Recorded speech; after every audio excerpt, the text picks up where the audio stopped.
Do not try what you are about to see at home. Logan is lonely.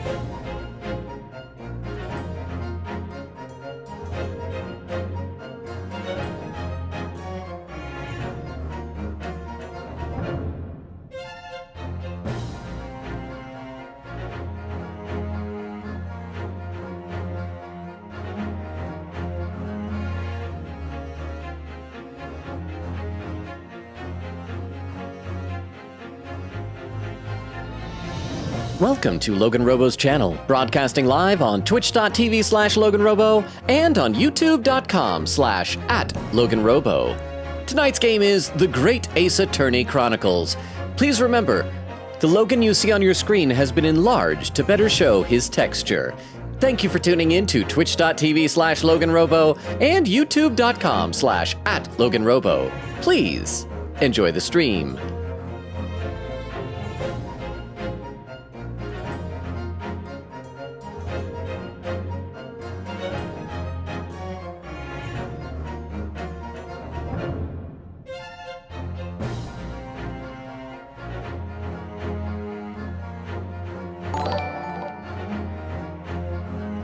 Poor Logan, he's had to deal with me off and on for the last 62 months.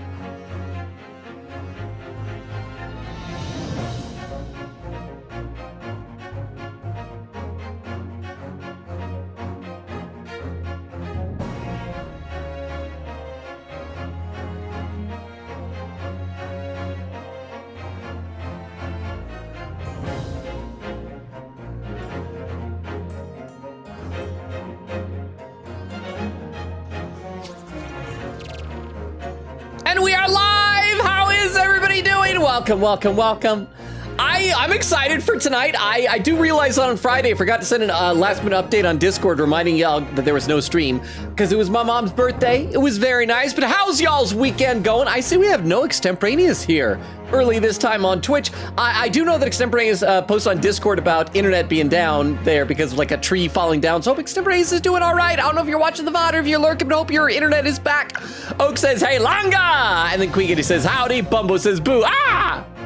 It's been a while since y'all have scared me with a boo. And Rokop, by the way, thank you for the 10 bits and for the re-up in your sub with your Prime subscription. I really appreciate that. And you're 1 month away from your 7th subscription, baby. That's more than anybody else in this community has. So thank you, Rukov.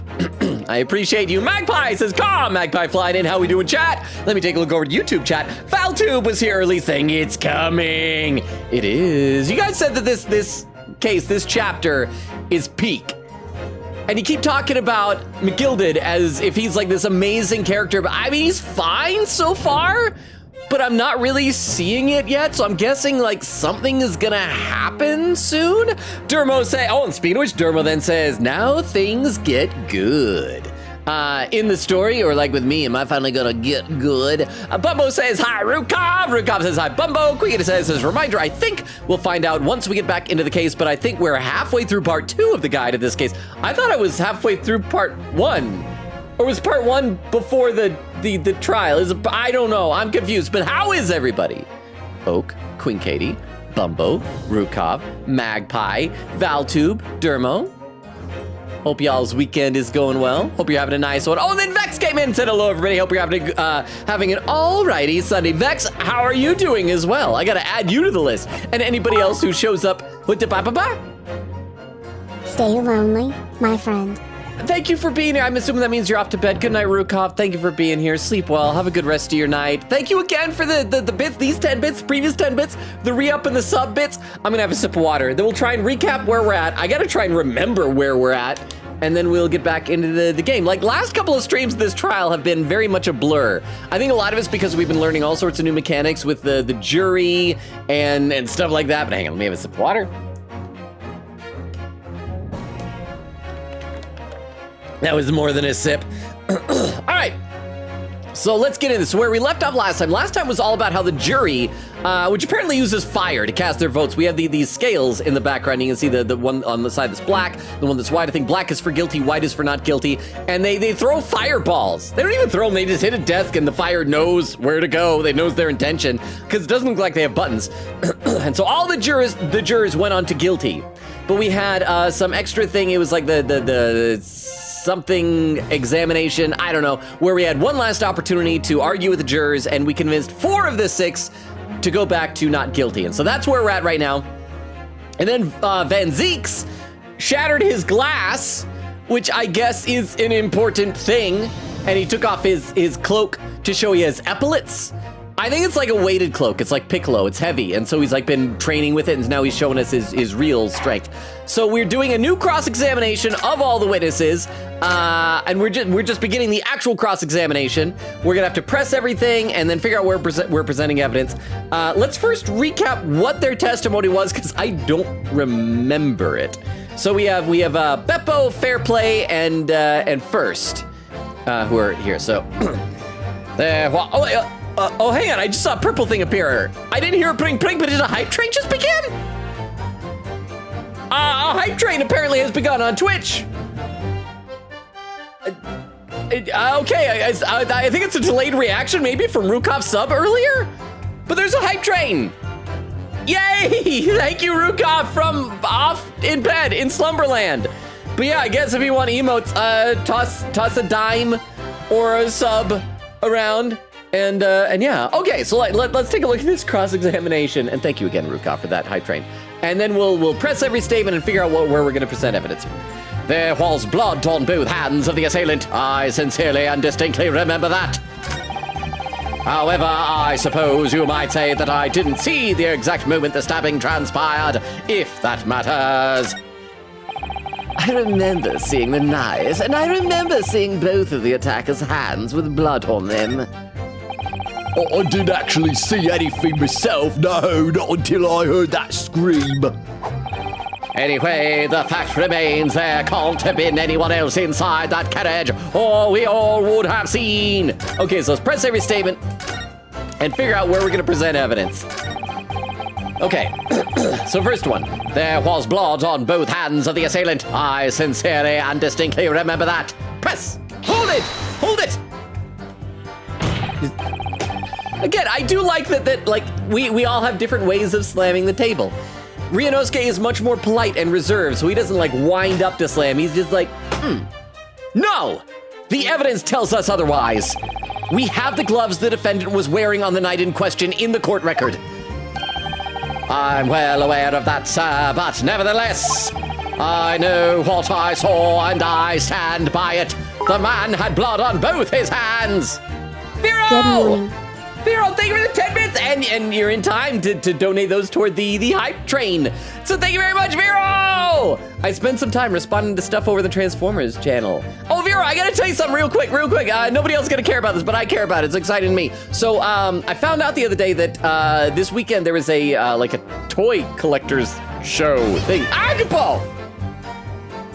Thank you, Crystal! Yeah, thank you. How are both of you? So there was like a toy collector's show, like basically a toy-themed swap meet going on. It was a little ways north of me. So I drove up there, and they had like some stuff. Some of the stuff was like a bit out of my price range, and a lot of the stuff was like, I already got that. But one thing I was able to pick up, it was the, somebody had an extra copy at cost, not even marked up, of the Bumble Prime Transformers animated fan comic from TFCon. And so I got a physical copy of it. So I'm excited about that. But how are you doing, Vero? Let's finish this pressing, and then I'll read some more in the chat. We're 10 minutes in a stream. I shouldn't bother to play the game, right? Yeah, okay. I know what I saw, and I stand by it. The man had blood on both his hands. He's defiant, even in the face of hard evidence. He's steadfastly refusing to admit that he might be mistaken about what he saw. But why? I think he did see, so there was somebody else in there. I had assumed that maybe Lady First had like climbed down in there and done the murder, then climbed back up, or that Fairplay had. One of them had, but it doesn't seem like it anymore, so is the killer not one of the three of them? Your reasoning is dire. Huh? Ha! One hand or two, the salient point remains unchanged. Minutes after the grim crime, the victim's blood dripped guiltily from the accused's fingers. He's a vampire, right? We're all in agreement he's a vampire, yes? He can't come into my home unless I invite him. Oh yeah, I've pretended that I'm actually gonna advance in the game. Let me read some more in the chat. You got another 40 seconds on the hype train if anybody else wants in on it. Just saying it's there. I don't know about you guys. I think I've already gotten all the emotes for level 1, so it's not that big of a deal. But thank you for the hype train. Let's see. Bumbo says hi. Rukov. Rukov says hi. Bumbo. Quieta says as a reminder, I think. I already read that. Excuse me. Oak says I got Vero to watch Half-Life VR AI in exchange for watching monthly Girls Nozaki-kun? What is Monthly Girls Nozaki-kun? I'm gonna write that down. I have never heard of this before. Monthly Girls Nozaki-kun. What is this? Is this something I'm allowed to know about? Let's see. Oak says they are enjoying it, I think. Bubba says, I am Dachi in my Tomo. I am so proud of one of my Tomodachi guys that I posted over in Discord today. I posted an earlier version before I added some detail in the Transformers channel, but it's like, he's complete. Monthly Girls Nozaki-kun is one of the Pika's 12 episodes show. Oh, okay, so it's obviously an anime then. Like, is it a comedy? I've never heard of this. But thank you very much for the 10 bits. And y'all should check out my little islander in the general chat. I am proud of him. He's a silly little guy. Let me take a look over the YouTube chat. Let's see. There's where Valtube came back in saying, hi, I almost missed it, lol. Summation examination. Thank you, Valtube. Thank you for being early. I read your comment at the beginning. Sorry that I hadn't checked YouTube as much. Derma says, funny, the crossover also uses fire in trials, though in a different way. Well, you said it's for like witch trials. I assume that in the crossover there's some very gruesome, gory deaths where they burn witches at the stake. Valtube said, TGAA wouldn't exist without the latent crossover. Is that true? Is it like, I think somebody said that this is borrowing mechanics directly from that, right? Derma says, Val, true. So maybe it was Derma who said that. Or maybe it was you, Valtube. Valtube said that's one of the reasons why I love the latent crossover. And Frozy with a party popper emote. How you doing, Frozy? Valtube says, I love how you do Barack's vampire voice. You're such a good performer. Thank you, Valtube. I appreciate that. It means a lot to me. Thank you. And back over on Twitch, Eggland said, so is that a sign to make your me one apple tall /J? I wish that they could go even tinier. I tried to make my Gallica as little as possible. She just looks like she has a giant head and a tiny little body. When she sits at the restaurant, she has to have a little booster seat that just appears out of the cushion. It's delightful. Okay. I don't know how people are doing entire streams of Tomodachi Life. I find that I can only do it in like small chunks here and there. All right, let's keep going with the game. However, I suppose you might say that I didn't see the exact moment the stabbing transpired, if that matters. Hold it! Don't try to downplay this. Whether or not you saw the exact moment of the crime is a matter of fundamental importance as well, you know. I like that. Now we're showing some resolve. That was like, didn't Kazuma slam his fist on the counter like that? But for crying out loud, we all know that no one else could possibly have done it. I was just trying to save us all some time. You have a loan of 20 guineas outstanding with the defendant, do you not? Huff! Had you hoped to release yourself from that financial burden by ensuring the defendant was found guilty? Well, that's not entirely not what I was hoping for. I just lost a little guinea or 10 when I backed the wrong horse in the derby, that's all. I backed the really adorable pink-haired one. How was I supposed to know that she had never won a race before? I was going to win it all back. There's a fixture this weekend, that's a sure thing. I'm betting it all on Gold Ship this time. A little guinea or 10. I'm a banker. No one bats an eye when if I borrow a little spending money for the weekend. Ooh.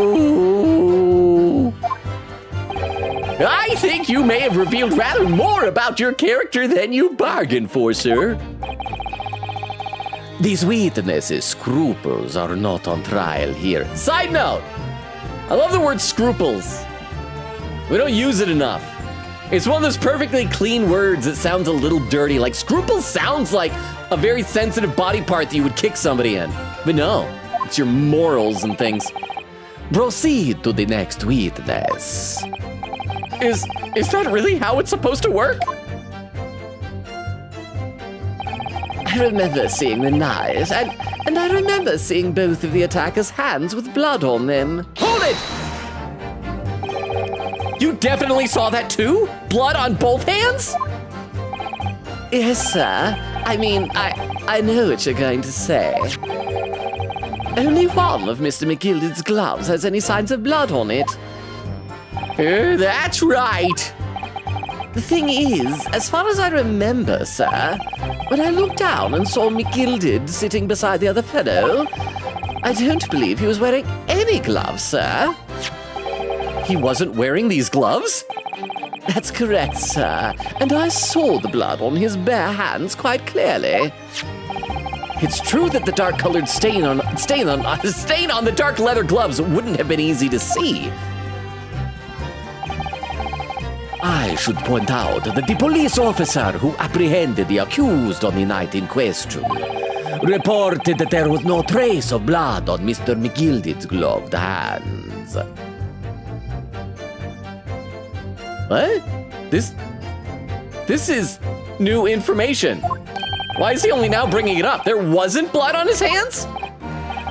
This is puzzling indeed. This must be significant somehow. I'm sure of it. We should add it to the testimony. No, apparently we're not.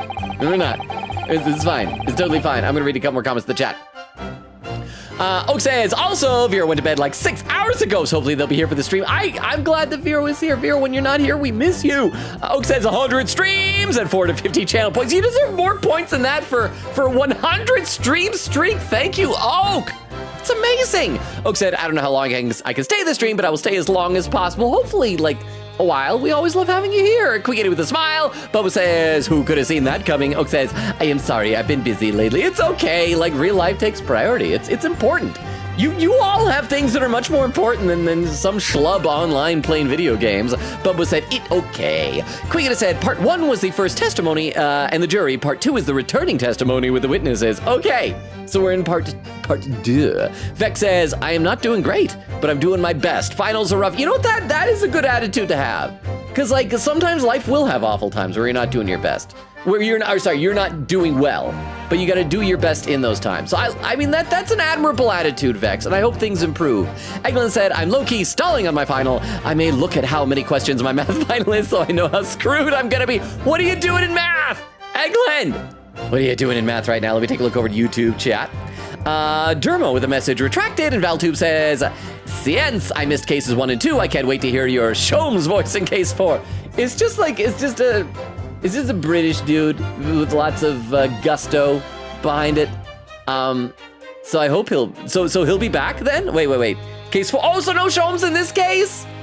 Okay, but I'm glad he'll be back in the next one. Derma says, honestly, I watched Monthly Girls Nozaki-kun without knowing anything about it, and even after watching the full series, I don't know what genre it's meant to be. I am clearly missing something. Okay, so I need to look this up. And then Derma says, wait, they mentioned that now? How could he have stabbed someone without getting blood on his hands? Yeah, like when we brought up the gloves earlier into evidence, Van Zeek should have mentioned it then. This is one of my big complaints with all the Ace Attorney games. They have no sense of, I believe it's called discovery, which maybe it's different in Japan.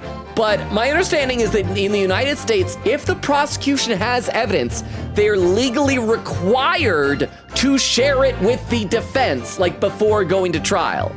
And so none of this like, oh yeah, just introducing it now kind of crap. I mean, obviously they're doing that for the drama and for the twists and the turns, but still. Okay, let's keep going here. Oh, I didn't actually see anything myself, no, not until I heard that scream. Hold it! You didn't see anything? Oh, yes, sir, that is to say, no, sir, I didn't. Very sorry about what I said before, sir. Very sorry, yes. It was very wrong of me to make up stories and say I saw him stab the man. Wouldn't you agree, sir?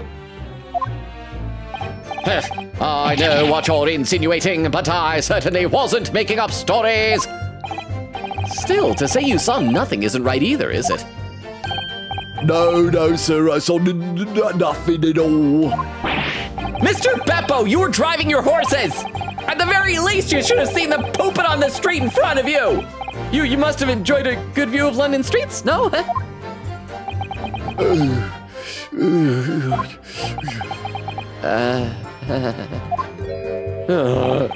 Oh, please, you don't even see that? It was so cold that night, you see. It was all I could do to keep from passing out, sir. Yes, my head was fairly frozen solid, sorry to say, sir. It would seem prudent to avoid travel on the last omnibus service of London's cold winter nights. Beppo! Ugh! All right, one last bit for the pressing, and then I guess we gotta figure out what evidence to present. And like, nothing is striking me as, I mean, I guess we can say at the beginning, you say there's blood on both hands, here's the gloves. We already presented that before. That's not saying like you're wrong. They already know that they're wrong, so there has to be something else, right? Anyway, the fact remains there can't have been anyone else inside that carriage, or we all would have seen. Hold it!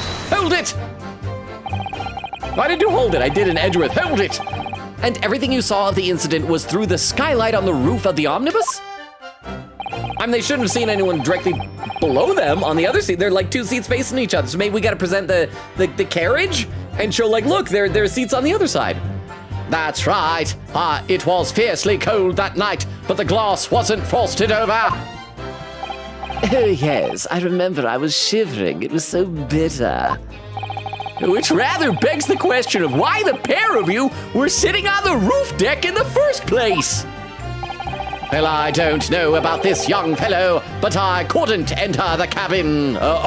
New information? Oh, why not? It was locked from the inside. I tried knocking, but no one opened the door. And I shouldn't have done knocking in the first place, for the carriage was a-rocking. And when the carriage is a-rocking, don't come a-knocking. It's locked. That's right, and it's a public bus service, for pity's sake. That's not what I call fair play. Oh, he said his name. Yes, I had exactly the same experience. I tried knocking, but the gent inside just gestured at me to clear off. He didn't flip me off. He used two fingers, but I think in England that's also bad. So I had no choice but to climb up on the roof deck and look down longingly into the warm cabin below. Well, I can assure you I wasn't just looking down. I was glaring long and hard. And that's precisely why I can tell you with absolute confidence that if there was anyone else at all in that cabin, I would have noticed. Unequivocal, I would say.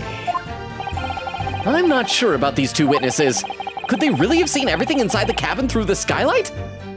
No, they might not have been able to. I'm gonna say it before I do this, but I don't think so because yeah, if they're sitting on it, they wouldn't see the seats directly below them. We need to find out where they were. Were they facing each other? Were they next to each other? I think this is relevant, and it's odd that we have not asked this up to this point. Let me stagger my saves as I save my poggers. And I'll read a couple more comments to the chat before we make this decision. Let's see. Oak says, Logan, when was the last time you shoved your tongue into a hole? Does the sight of an ice cream sandwich count as a hole? It's more of a slot. So probably a very long time. Bubba says, I've officially gone insane. I've added a microwave to the island, like as a character or as a piece of furniture or treasure. Eglin said, okay, 39 questions is not that bad. I'm not too screwed, I think. You got this, Eggland. And then there was Vero's TTS Vero. Oak says Vero. And Crystal redeeming the Seekers. Crystal. Oak said, my plan is to convert Vero into a HLV.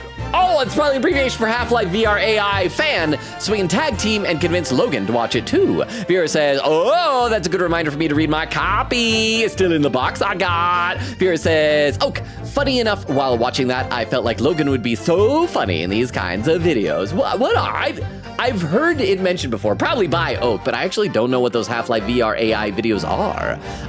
Oak says, exactly, he'd be so perfect. And then Quickita said, oh yeah, I'm finally working on the next spoiler chat server icon. I'm doing a full body drawing, but it'll get cropped icon version but it's a secret character from now. That reminds me, speaking of future stuff and future plans, I want to do a poll on Twitch. My apologies, people on YouTube will not be able to vote in this poll, but I need to know your opinion. I mean, I guess if you pop over to Twitch, if you have an account really briefly.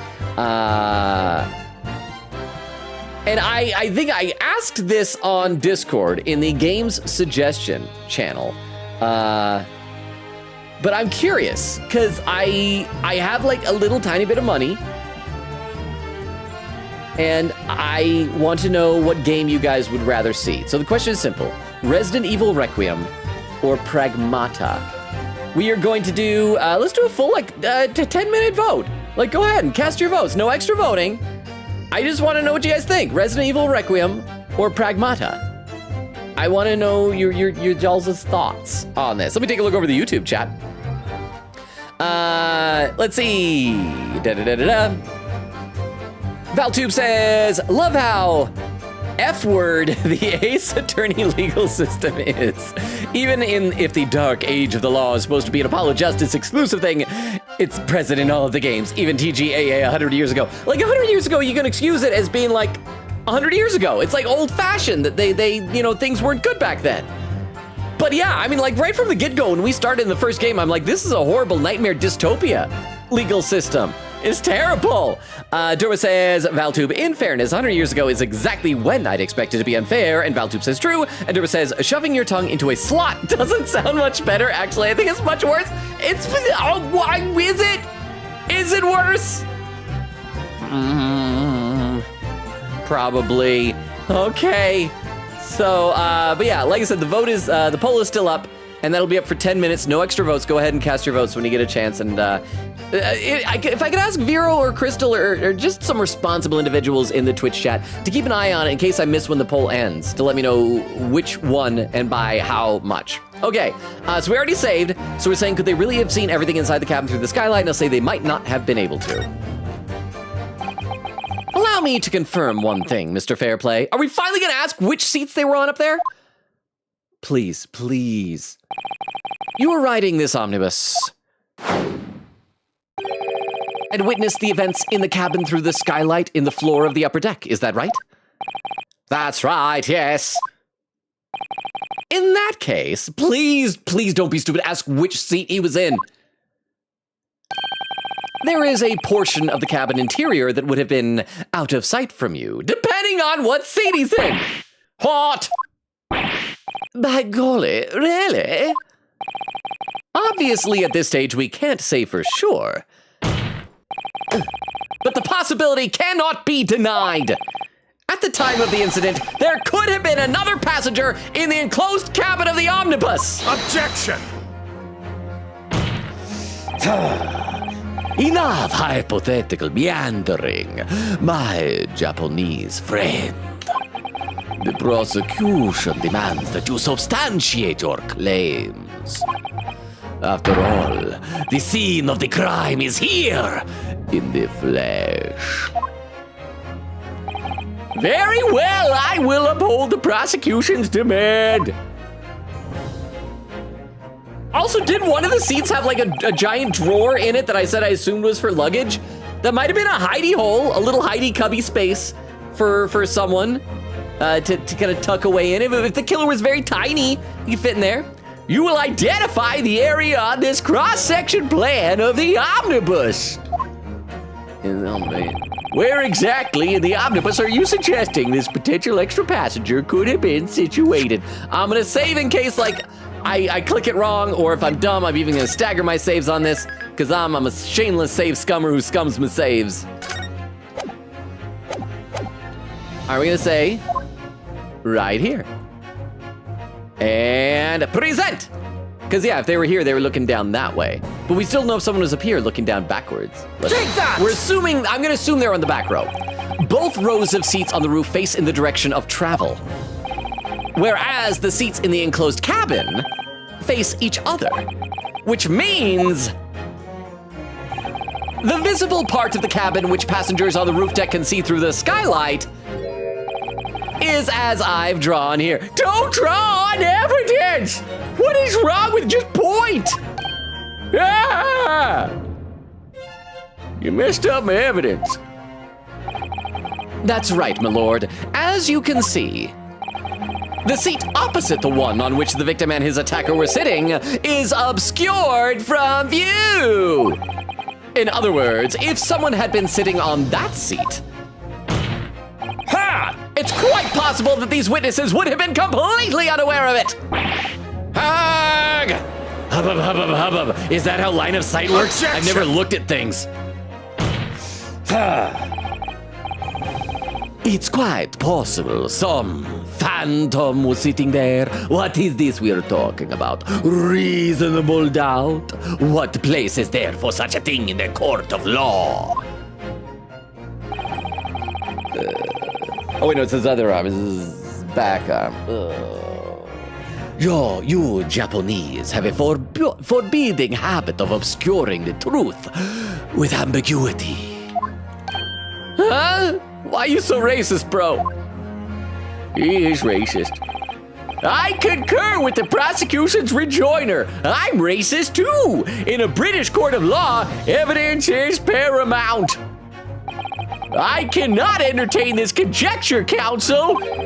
That is, unless you're able to put a name to this mysterious passenger to whom you allude.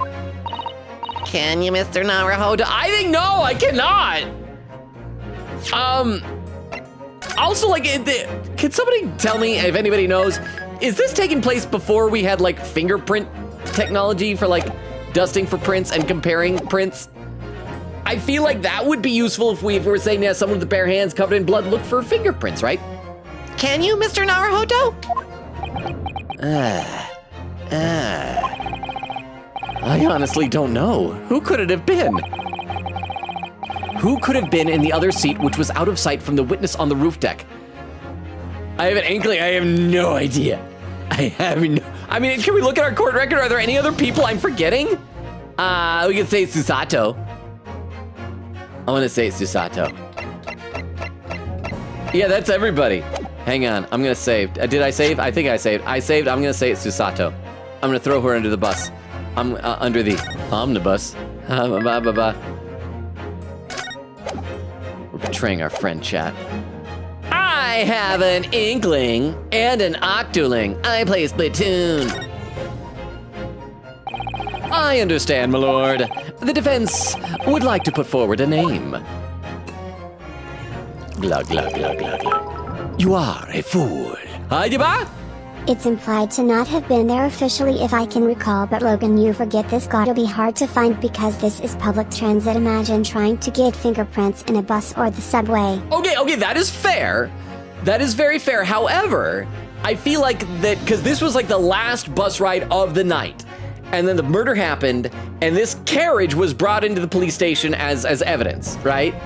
So if that is the case, there should not have been anybody afterward. And I would imagine that like the most recent fingerprints ought to show up. And so it would probably be, yes, there's gonna be tons of extra ones. But, I mean, there's gotta be something they can do. But that is a fair point though, Vero. That's a fair point. Thank you very much for the 10 bits. I'm gonna read a couple more comments in the chat while Van Zeeks just kind of stirs his grape juice. That's all it is. It's just non-alcoholic grape juice. Oak says, it's a show about a girl who can't stop crushing on weird gay boys who write shoujo manga. Queen says, Nozaki-kun also has a peak manga. Okay, I need to like Google what this is to like get an idea. Because I've never, so monthly, wait, what was a monthly, what? Just monthly girls Nozaki-kun. Monthly girls Nozaki-kun. Oh, so it's girls like with an apostrophe after. Monthly Girls Nozaki-kun is a Japanese 4-panel comedy manga. Oh, those are fun little things. So are they like full-length episodes or are they short? By Izumi Tsubaki about a high schooler, Chio Sakura, who confesses her love to her classmate, Ume Taro Nozaki, only to discover he's a famous shoujo manga artist who mistakes her for a fan and recruits her as her assistant. The series follows their humorous daily lives as Chio tries to get closer to him while helping him create romance manga. Often parodying shoujo tropes, it has been serialized online in Gongon Online and adapted into an anime. Okay, that looks interesting. It looks fun that like the illustration style is very colorful and cute. Yay. So thank you very much. I might have to look into this. Oak says, it's a comedy, it's very good. Queen said, there is a clip that I really want to show you from that anime. I need to find it though. Vera said, my life quest is to make everyone watch it. I should like pick some of my older, I love some retro anime out there that I feel is lesser known. I should pick some and like convince y'all to watch it. Magpie says, not only mechanics, but some of the character designs are basically lifted directly from the crossover. Vera said, so underrated. Oak said, oh, Vera, have you seen Look Back yet? And Quicket said, you know the clip I'm trying to think of, the one with the game one of the main characters plays? It's too good. And there's Krista with 100 stream streak. Krista says, Logan, I'm a century old. Broken heart, you went from 20 to 21 to a Hunsky. How? But Crystal, thank you for the 100 stream streak. Let me take a look over the YouTube chat. Dura says, Logan, telling which fingerprints were the most recent would be near impossible and would require doing every fingerprint. I mean, could we at least check the knife? Oh, the poll is done!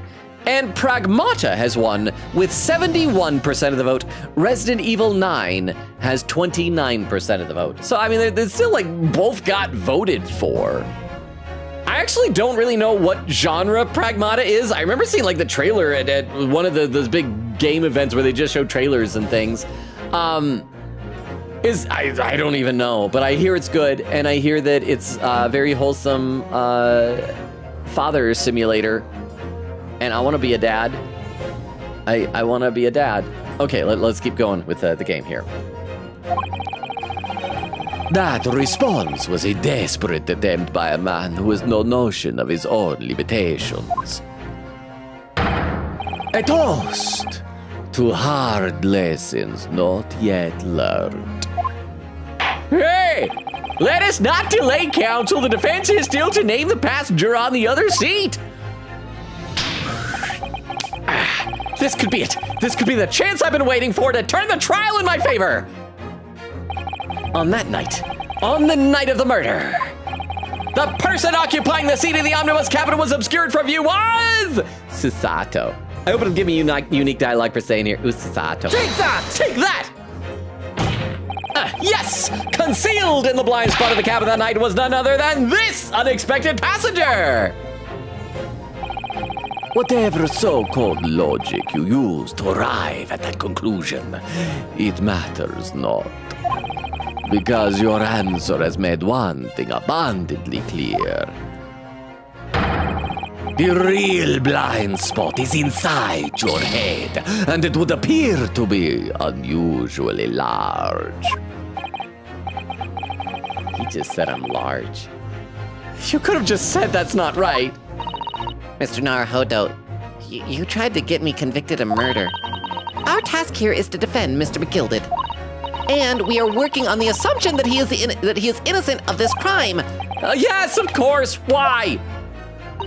That must mean then that there was someone else inside the omnibus with Mr. McGilded, the true culprit.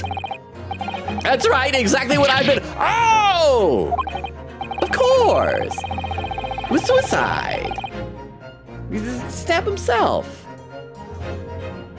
So the two people sitting inside the cabin that the witness saw through the skylight that night, they were the victim and the real culprit. It does seem as though we've all been making a false assumption. The witnesses weren't looking at Mr. McGilded at all, meaning he has to have been sitting somewhere else. Okay, are we just moving over? I gotta reload. Wait, what's going on? Why is it auto playing? It suddenly starts skipping ahead over some stuff. I'm just reloading that old save because I lost a hit point just trying to do a silly, and that doesn't count. I'm scumming my save. I have no idea.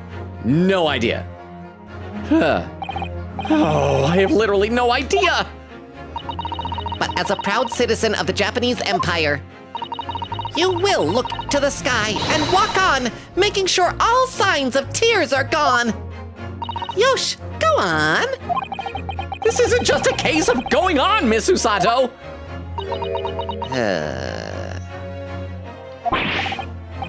All right then, I'll go on. The defense would like to put forward a name.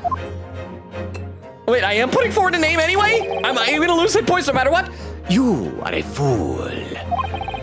That response was a desperate attempt by a man who has no notion of his own limitations. Am I gonna lose a point no matter what? Is there no way to do this with full health? A toast to hard lessons not yet learned.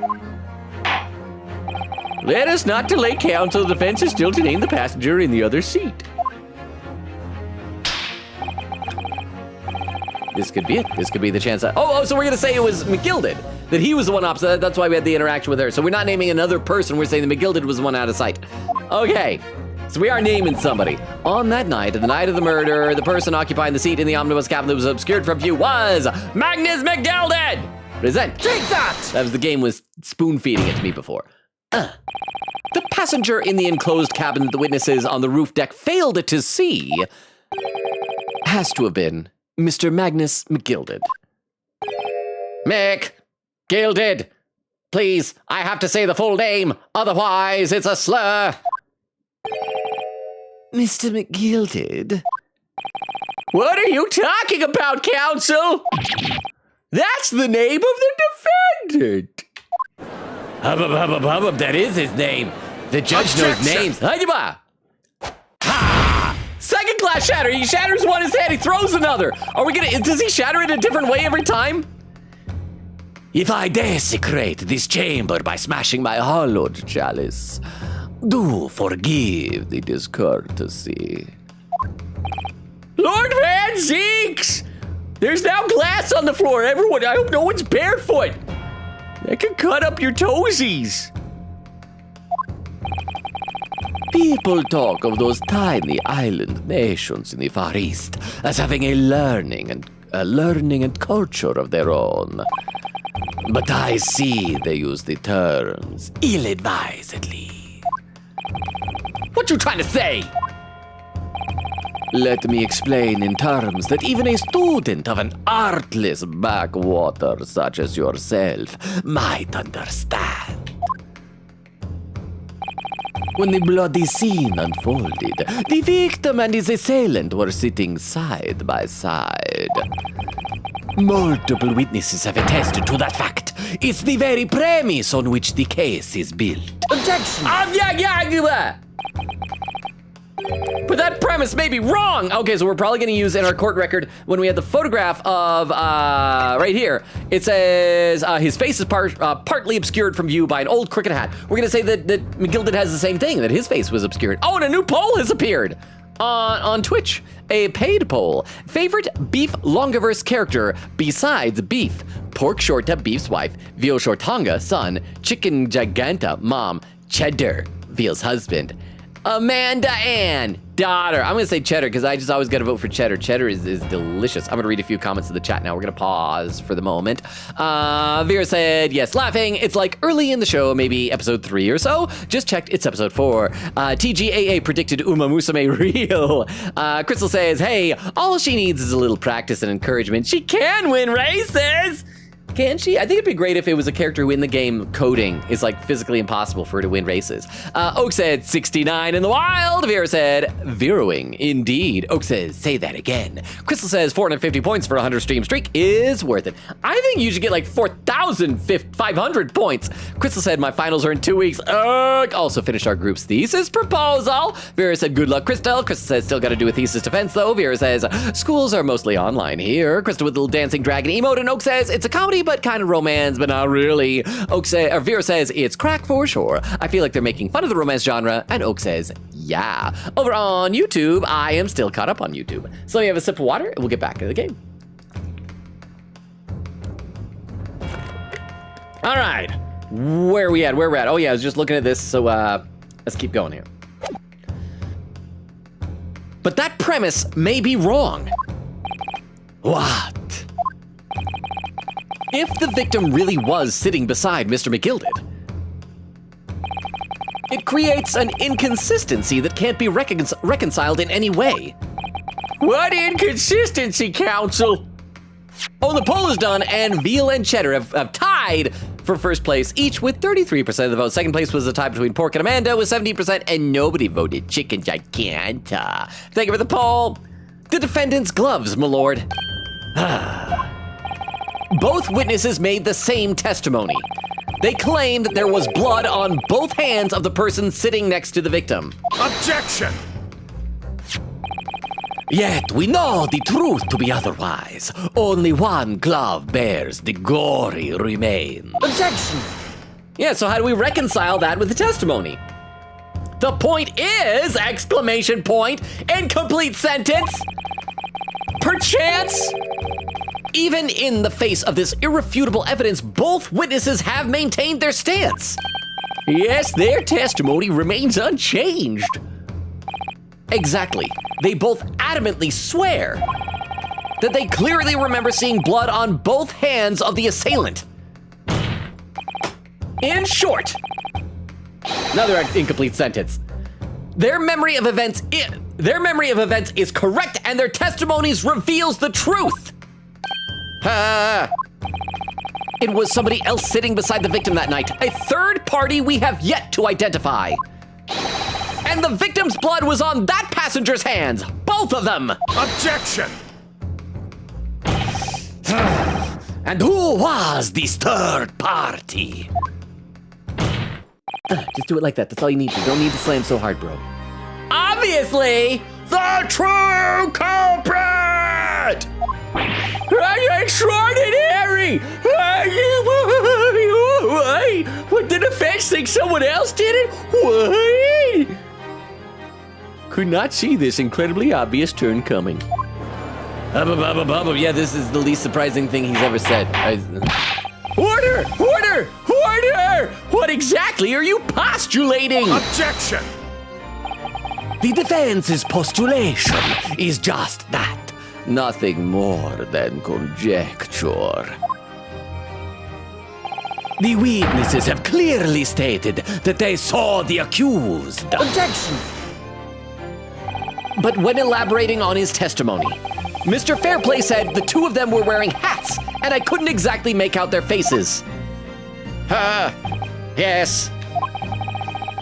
The tops of their heads were obscured by the roof. I could see the rest of them, though. Oh, yes, that's right. Both the gents were most certainly hatted. Hatters do tend to notice such things, sir. And what particular styles of hat did the two gentlemen sport, Mr. First? Top. I'm afraid I don't remember. Did you call yourself a hatter? Dude's gonna get mercury poisoning. Ha! The style of hat makes no difference. There was no third passenger in the cabin. How can you be sure? Because if there had been, the accused, Mr. McGilded, would undoubtedly have offered to depose the fact. He was asleep though, right? Maybe the person opened the door while they were driving and then just tucked and tumbled out. Or, like I said, hid in the drawer. There's a drawer. Like, let me show you guys. In the court record, if we look at the cabin, we investigate the cabin. Go inside the cabin. Oh, yeah. We're going to go inside the cabin. Just go inside. Go inside. I don't need to talk to you guys.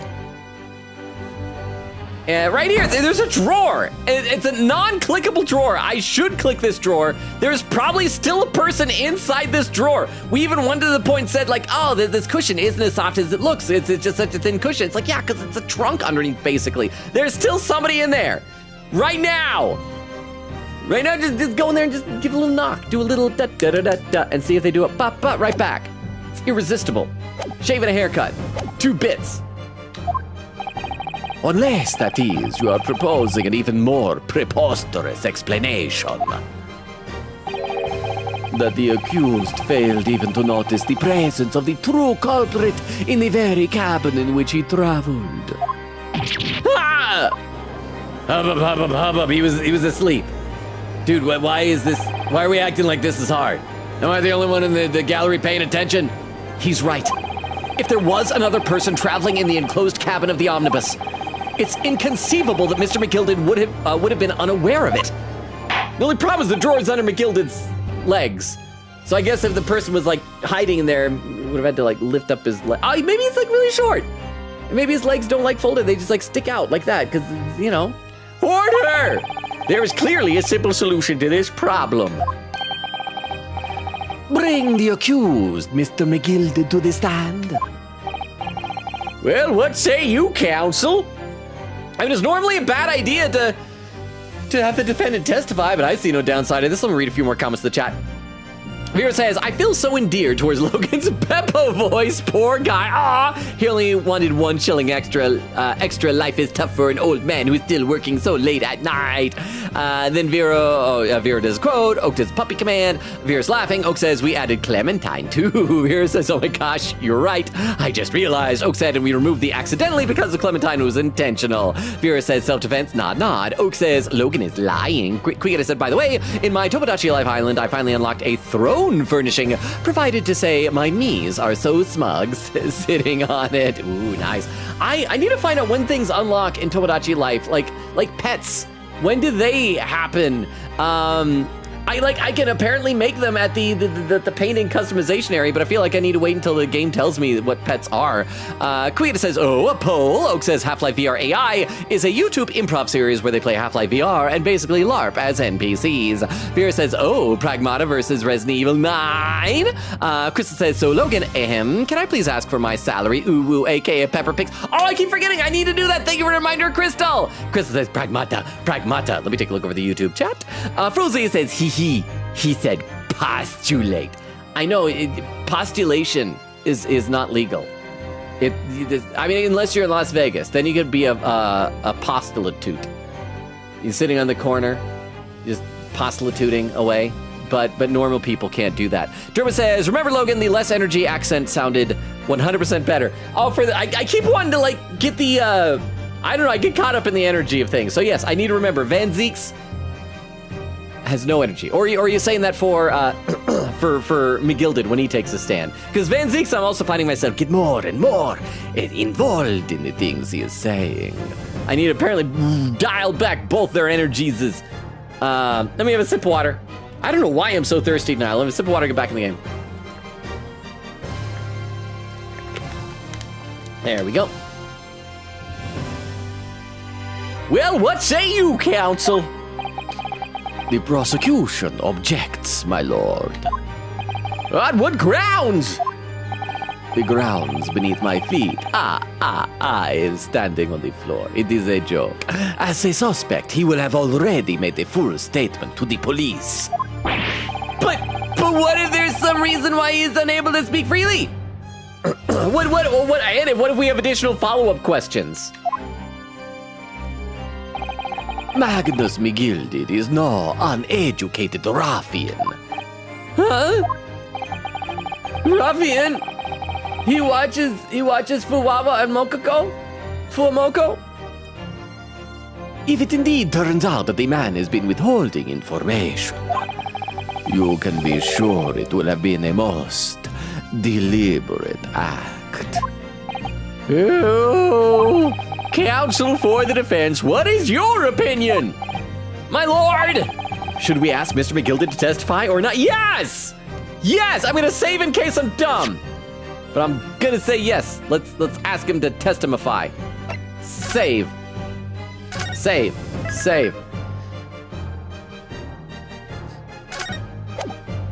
All right, where are we at? Here we go. Demand his testimony! Yes, we need to hear what he has to say in order to find out the truth.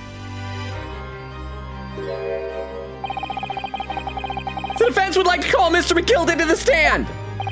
Oh. In that case, I would like to hear the opinion of the jury. Ah, yes, I need a little time to consider this. If you ask me, I think we should hear what Mr. McGilded has to say. Get the man out of here, I say. Oh. It would be utterly illogical not to hear his testimony. When something needs getting done, it get it doing. That's how I run things in the guild. Hearing what a patron of my favourite little park has to say, oh yes, that would be lovely. Oh. Yes, the jury says the man must be heard. Honestly, good on him for deferring to what they say. That's what the foreman's supposed to do, right? Very well, the court will hear the defendant's testimony. Bailiff! the defendant to the stand at once. Do we get to take a bathroom break? I mean, it might be a while to go get him. He could be napping out there again. I mean, we're just slowly rotating around that lawyer guy right now. If we keep going, will we eventually go behind him? Be able to see what the back of his head looks like? See how, oh, no, we stopped. Now, maybe what actually happened that night will finally become clear. Oh, is that the end of it? No, that wasn't we didn't have a to be continued or save your progress. I'm guessing that's not a new part from Queen Katie? Let proceedings be resumed. What? Resumed. Mr. McGilded, have you been listening to the discourse of the day? To be sure I have, my lord. Y'all are very racist against the Irish. I don't think it's terribly appropriate of ye. There are now two matters on which the court desires to hear from you. The first is whether or not there was a third party with you in the omnibus cabin as proposed by the defense. The second is that if such a person was indeed present, why did you conceal that fact from the police? Oh no, 'tis not in me nature to hide anything at all. Just answer the question, please. The truth of the matter is, I've been desperate about this all along. Do I tell yous all, or keep me mouth shut? Huh? Tell us what, Mr. McGilded? The fine fella representing me is absolutely right. In the carriage on the night with myself and the other man, there was another passenger. It's gonna be like a baby. There's a baby in there, and you want to protect the baby from murder charge. If he's already the oldest defendant, we need the youngest culprit ever. It's true? Aye, and 'twas me who helped the little urchin get away after it all happened. It was a baby! It was a baby! You... What?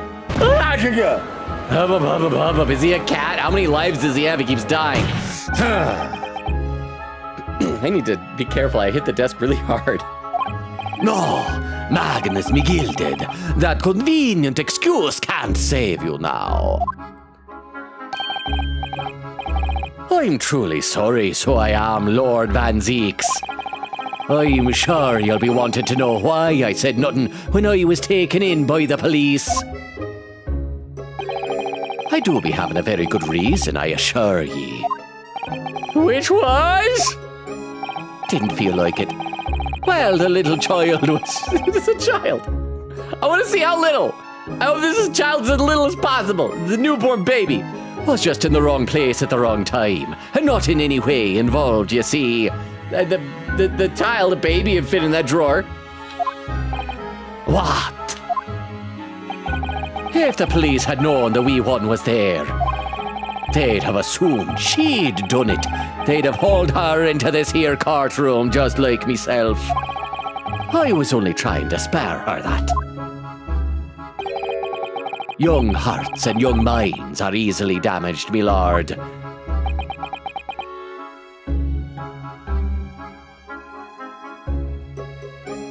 What?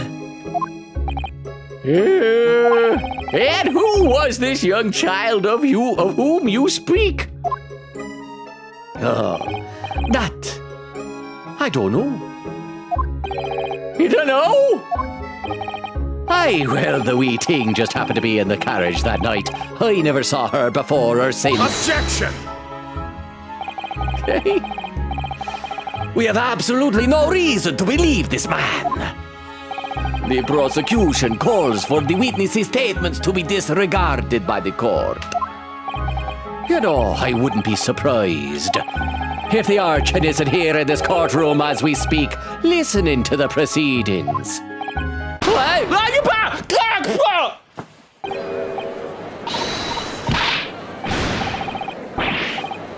Fire! Someone trying to get away! It's no use! I can't see anything! What's going on? What is happening? I thought it was a gunshot! What is this? History! History! What is this thing? What are people saying? Bang! Ah! Smoke! Arc! Fire! There's a fire! Look, someone's trying to get away! Cop! After them! It's no use! It's Hosanaga who's letting us know that. I can't see anything through all this smoke! What is going on? Is this light mode? Is this what Logan sees when he uses Discord? Be careful, Mr. Naruhodo. Cover your face! Bailiff, don't let the accused escape. Secure the omnibus.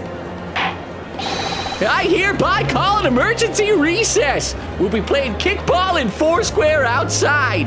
The tetherball court is closed down because people keep hitting the ball too hard. Bailiff, ensure the defendant is in custody and clear the courtroom. Objection! Archibald! Thank you for the objection. I'll be back to the chat soon. We were hurriedly removed from the smoke-filled courtroom by the bailiff.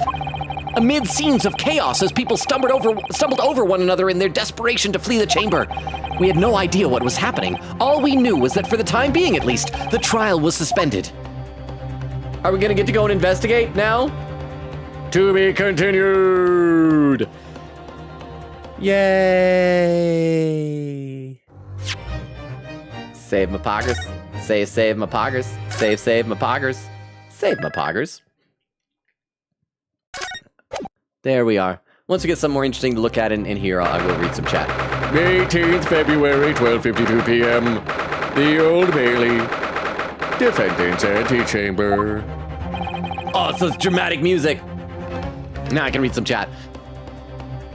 Let's see, Vera says, always have Logan play a dad game. Quita said, I'm not interested in either games, to be honest, so I'll have some sleep nights, lol.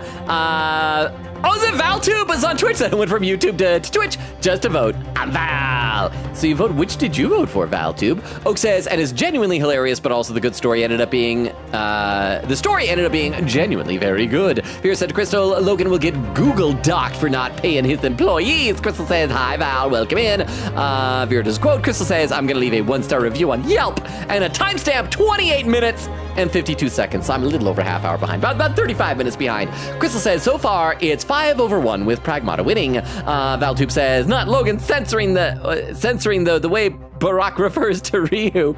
I don't know if that's like inappropriate to say. I'm also having to censor some of the ways that like Bruce Fairplay is and Baroque are referring to McGilded. A lot of ethnic slurs in this game. Oak did the redeem a poll for the favorite Beef Longgiver's character besides Beef. Fear says, I don't think I'm strong enough to play Pragmata myself, so I'll just watch Logan play it instead. Wait, what genre of game is that?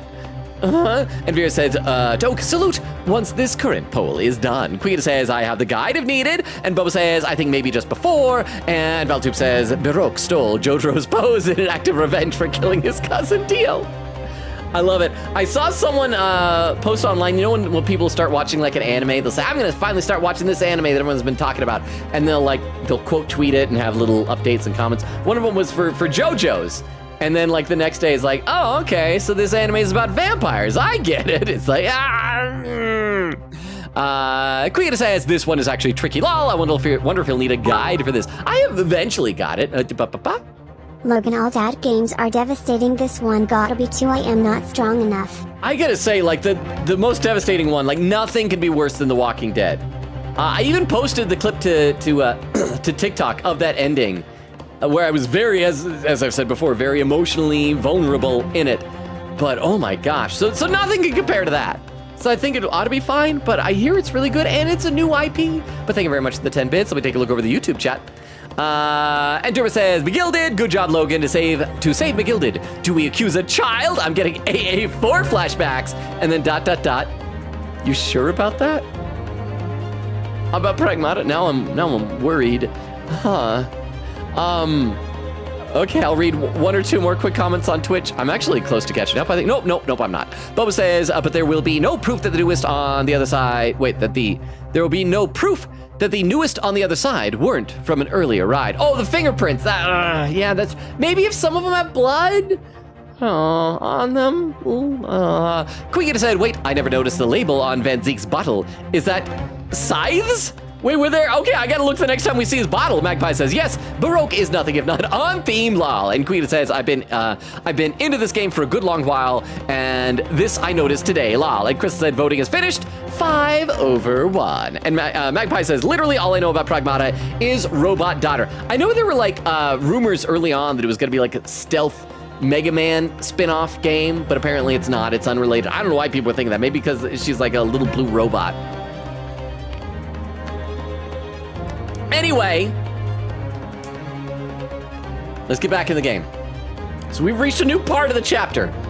What on earth just happened in there? Mr. Naruhodo, I've managed to find out what happened. Miss Susato! I was told it was an advanced form of smoke grenade, a type of exploding device that releases smoke.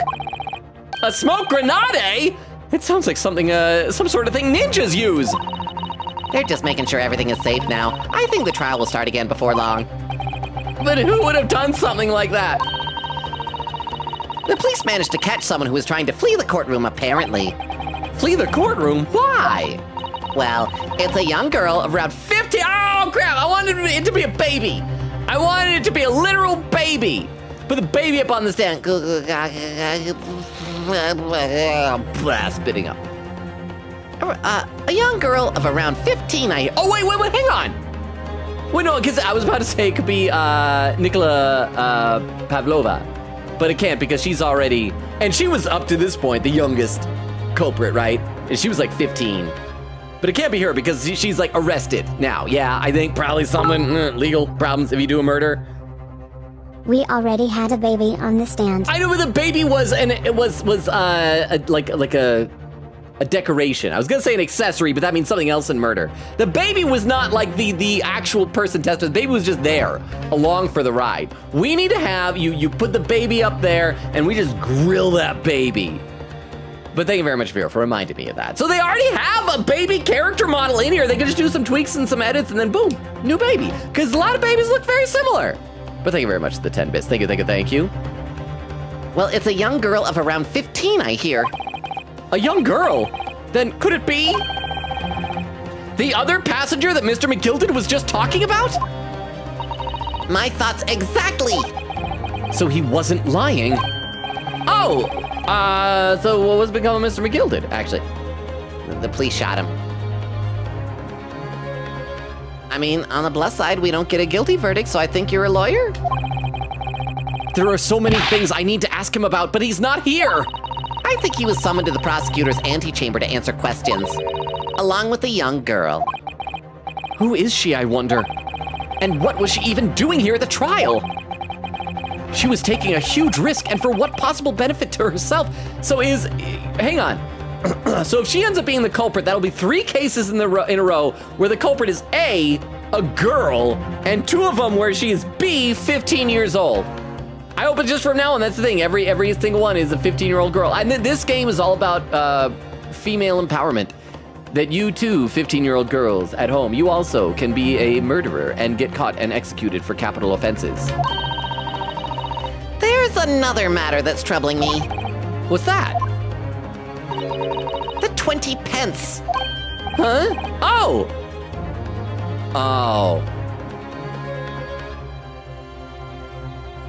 So was Beppo...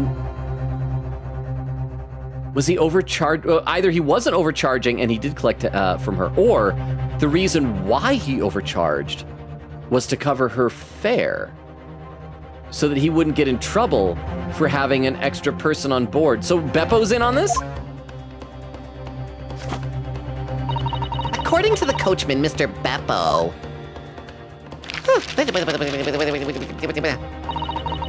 He took 4 passengers that night at a fare of 5 pence each. That comes to a total of 20 pence exactly. But now it seems there were in fact 5 passengers, which means the figures don't seem to add up again. She's right. That is strange. Counsel for the defense, kindly proceed to the courtroom. The trial. Oh, I just look at this little guy. Little guy right there. His lips move when he talks. I don't think we've ever had a bailiff whose lips move in the background. The trial will recommence in 5 minutes. Oh, thank you, officer. Please say something else. We'll go straight away, but not until you say something. Say something. I want chat to see that you talk. Well, whoever she is, I imagine this young girl will be asked to take the stand and testify now. I really can't imagine what she's going to say, but it could alter the whole direction of the trial. We'll know soon enough, Miss Susato. Yes. She sure likes to pump both her fists a lot. All right, well, you just have to trust me on the bailiff thing. 18th February, 1 o'clock p.m., the Old Bailey courtroom. Oh, what was she posing? Is she like a little dancer? Hi, I like your outfit. I like the buttons on your hat, they're neat. There's the young girl next to Mr. McGilded. Look! She must have been the one who caused the disturbance before. I hope her name is like Olivia Twist. Then we'll go into like Dickens characters now. We're already doing Sherlock Holmes characters, so she can be like Oliver Twist, but Olivia Twist. Well, after that rather eventful recess, the court will now resume the trial of Mr. Magnus McGilded. So he's gonna stay up on the stand with her, so the two of them will testify, because we gotta have multiple people on the stand, apparently, at all times. Now then, Lord Van Zeeks. My lord. I believe you have established the cause of the smoke which veiled proceedings earlier? It seems to have been an advanced form of smoke grenade. Hopefully no one in this courtroom mispronounces it on accident. Crap, I'm sorry! Of the sort typically employed by the army. Good gracious! The army? What the devil's name is talking about? It was an elaborate attempt by a young girl to cloak her escape from the public gallery, but she was caught. So how's a street urchin have army-grade munitions? Is that the right word, munitions? And now occupies the stand. It's a JoJo reference. Poses and stands. Your name, girl? Okay, we're gonna see if it's Olivia Twist before we find out her name. I'll read a couple more comments to the chat.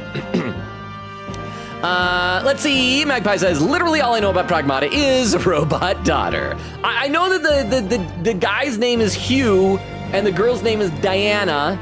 And I believe Pecora, the VTuber, makes an appearance in it, kind of like she did in Death Stranding 2. Or was it 1 or 2? I think it was 2 that she was in. So that's what I know. And I think there's like somehow some kind of puzzle mechanic, but that the puzzle mechanic is during combat? I don't know. Oak says, Vera or Crystal, could you do a poll suggestion? Vera said yes, 1 minute. Magpie says, I love how her cheerful look also looked like a threat. Quita says, Logan, I have the guide to the old potato whenever. I eventually got it, but I did get confused for a bit. Thank you for having my back there. And Quita said, never mind, he's good. Shattered Glass 2. You hear that, Vero? Shattered Glass 2. Magpie says, if Beef Longa was from Dream Daddy, the dad dating simulator, shouldn't he have a husband rather than a wife, or is pork short at trans? I'm not up in the Longaverse. Beef Longa, I believe, is bi, because even in Dream Daddy, you have a, well, I think you decided by your questions. In our run-through, he was a widower, so he had a wife, and she had died, and then he's just like done with women and moving on to guys for a bit. So I think he's into both. So yeah, he can Beef Longa. That beef swings both ways. That beef swings beef ways. Magpie says, unless pork short is the ex, but if that's the case, you gotta say ex-wife, surely. Oak says, I don't know what happened in Dream Daddy, but as far as I know, since then, Beef has had an ex-wife and now has pork shorta. So maybe he had an ex-husband from Dream Daddy. Well, I mean, he had a fling in Dream Daddy. I don't think they got married, but they did get together. Magpie says, pets are one of many treasures, so if you get a treasure and it's an animal, it's a pet. Okay, so the game doesn't give you like a specific thing about it. Let me tell you what pets are. It's just one, because I've seen little clips of people with little pets bouncing around. I want to make a pet of Grimlock to follow somebody around. So thank you very much for the info, Magpie. And Quicken said you can either get pets from the minigame box, RNG though, or wait till you unlock making pets via the fountain. Yeah, because I've unlocked making treasures in the customizing area. Eglin, I think I'm like level 12 or 13, maybe even 14 now, something like that, in the early teens in my fountain. Eglin said you can just gather pets for minigames. There's no big tutorial on pets or anything. Thank you all for the information. Over on YouTube, Derma says Pragmata is ... something. That's ominous. Why do I have trouble saying? I want to say omnibus again. That's ominous the way you're saying it, Dermo. And let's see, Magpie says Van Zeek's correct energy level is exhausted college grad who just heard you say the dumbest thing he's ever heard in his life and is unsure if he really wants to get into the explanation why. All of that plus BT dubs, he's drinking blood. He likes drinking blood. That's on the side. There's an undercurrent of that. But thank you very much, Magpie, for the explanation of the proper Van Zeek's energy. All right, so the name, again, I'm guessing Olivia Twist. Are you responsible for the smoke grenade which induced such pandemonium here in my courtroom? I've been saying that word wrong too. That's the same pandemonium. What is the meaning of this deplorable behavior?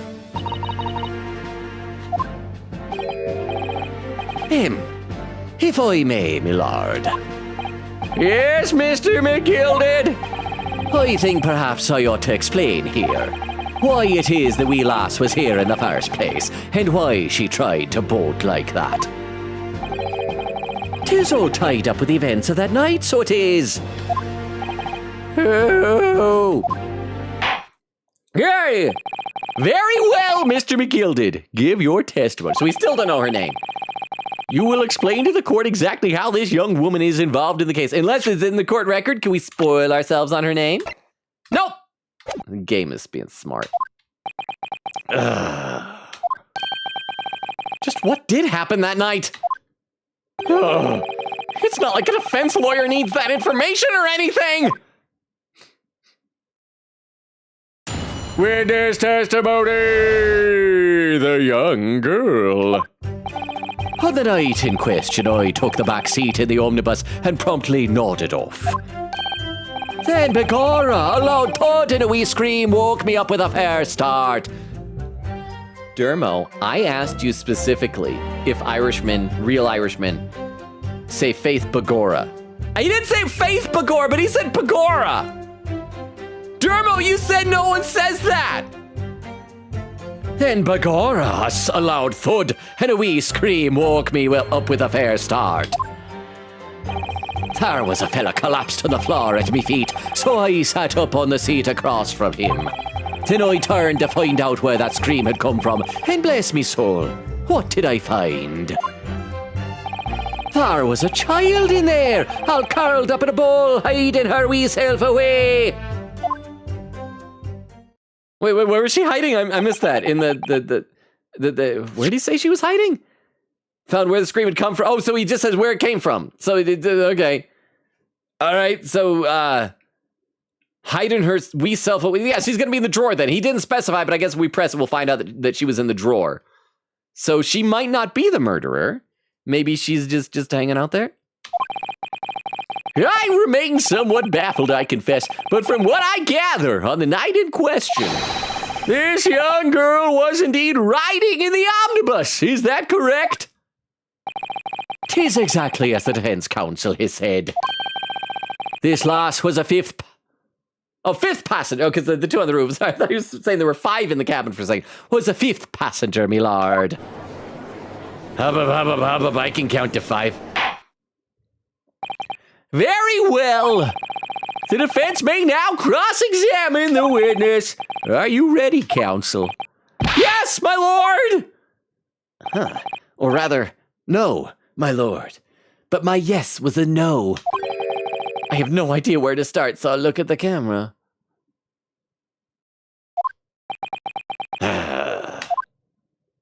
Okay, so you guys know the deal. We're going to save before we do this cross-examination, and we'll press every statement. I'm assuming that because she's there and she's not involved in the testimony at all, the young girl, there we go, that she'll probably make a sound and we'll have to look over to her. Although we don't have the scrolling back and forth thing, so maybe not. Maybe I'm a mistake, and or maybe that only shows up once you're pressing things. So let's go ahead and save. I'm going to read a couple more comments to chat, get a little sipple of water, and then we'll do this cross-examination. Who knows? Maybe we're gonna get 2 of them done. We're not even halfway through the stream. We're making so much progress tonight. Let's see. Quinket said, BRB, I crave cookies, but I'm gonna wait first. Lol. I just remembered something is about to happen. So was it the big smoke grenade? Quinket says, I love how juror number 1 said, oh, I don't know about this, but once he sees the rest of the jury all agree to the defendant speak, he changes his tune. Lol. Nora says, I'm here! Welcome, Nora, in all caps. How are you? Quita said, hey, Nora, you're about to meet someone soon. Vera said, oh, wait, is peak incoming? Nora says, one of these streamers who some people in my community know is mad at me and banned me from her server, and I low-key don't even talk in her server. So that's what's new with me, I guess. I don't know what's happened, but she's mad at me about something. Crystal and Oak know who she is, but I don't know about anyone else. I am sorry, Crystal. I mean, I hope things get resolved. Obviously, we don't want to have that devolve into any bad mouthing of other streamers in here, but I hope it's just a misunderstanding and that it gets cleared up. I'm sorry to hear that. Bubba said, wait, he would sooner believe he was lying than the baby being there. Nora said, but anyways, I don't know if I can stay long because it's 9:40 and I have to go to bed very soon. Oh, everybody's leaving early. Queen said, Nora, at least wait till we meet the upcoming character. You're gonna love him. AFC says, God, too bright. Oh, that's gotta be the smoke grenade. Maybe I am catching up. Nora says, oh, and there's AFC with a hydrate command. Even though I did just have some water, I'll take some more because you told me to hydrate. Thank you, thank you, thank you.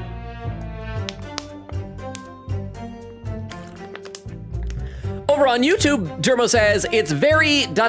very old. As in, I've never heard it in anything but trad songs, and never faith, just Begora. And that's fine. The thing I took issue with was a top of the morning, which is completely made up in the same way I'm walking here is completely made up. Nobody in New York says that. Are you sure?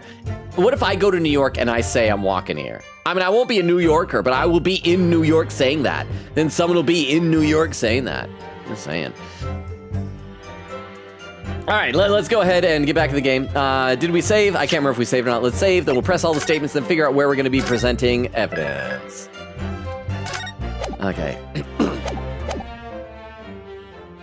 On the night in question, I took the back seat in the omnibus and promptly nodded off. Hold it! Hold it!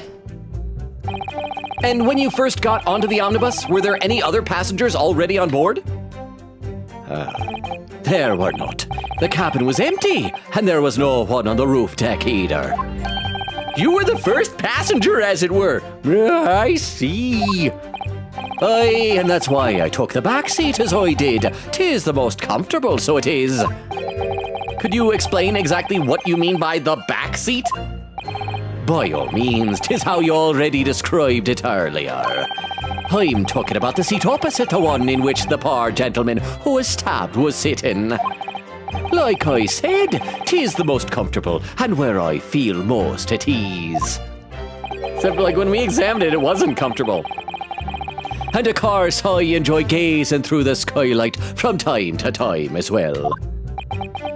Okay, Van Zeeks has been like ellipsing for a long time here. It's concerning. I mean, prosecutors should have something to say. That he doesn't, I am concerned. Then Begora, a loud thud and a wee scream woke me up with a fair start. Hold it! A loud thud, you say? And a scream? Aye, that's right. How can I explain it? 'Twas like the sound of someone falling to the ground. That sort of noise. So you think it was the sound of Mr. Mason falling to the floor having been stabbed?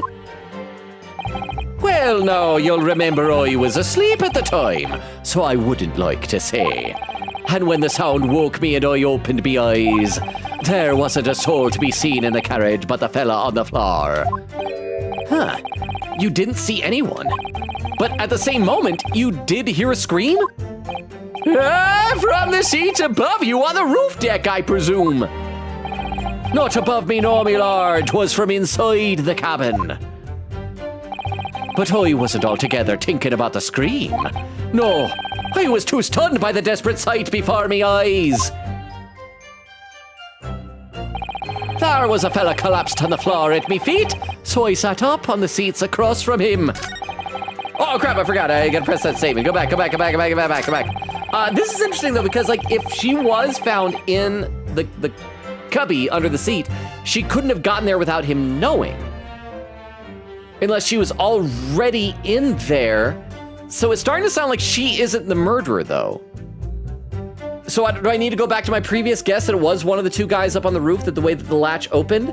But how could one of them have slipped down and back up without the other noticing? There was a fella collapsed on the floor at me feet, so I sat up on the seat across from me. Hold it! Hold it! You sat him up? The victim, you mean? I just love messing with crime scenes, I do. That I did. On the seat across from me, as I said, I could plainly see the poor devil was already gone. And you wouldn't leave a dead man just lying on the floor now, would ye? 'Tis common courtesy, so it is. Finally, say something, bro. I find that a little hard to believe. Harder, Lord Van Six. Now, why would that be? You wake to find a man lying dead at your feet in a carriage. Any normal person would hail the cabman.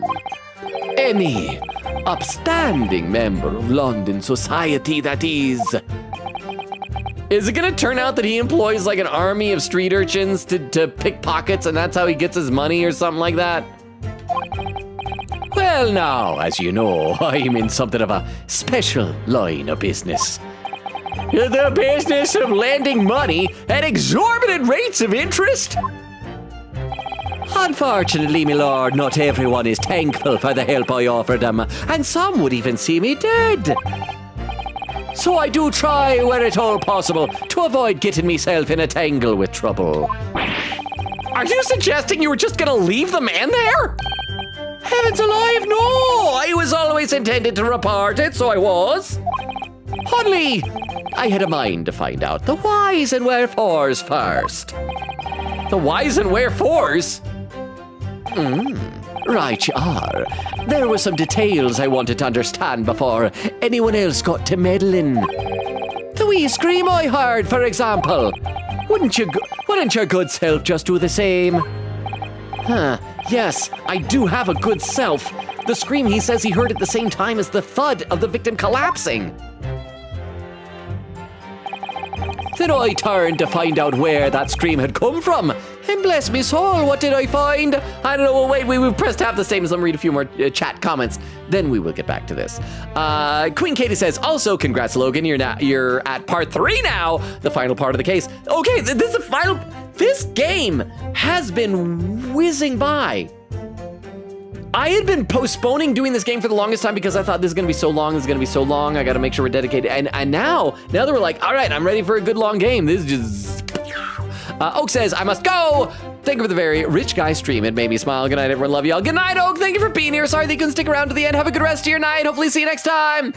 Viewer with the timestamp, 1 hour, 3 minutes. Okay, so I'm 25 minutes behind. I made up 10 minutes. Viewer says, good night. Oh, Quicketa says, okay, now I get a cookie. And then Quicketa says, I have cookie. Crystal says, Pat, you were strong, Vero. You can do it. The devastating dad games. And then AMC says, you're a robot, Logan. Whew! And Crystal says, wait, what? And then AMC says, curse the slow mode, roar. And then Crystal says, grr. Let me take a look over to YouTube chat. Let's see. Durbo says, if you did that or Top of the Morning in Ireland, you'd quickly get cursed out in all likelihood. I don't know, I feel like, and maybe this is just me, I have limited experience with people from Ireland. Even though, like I said before, I'm technically a dual citizen of the United States and Ireland.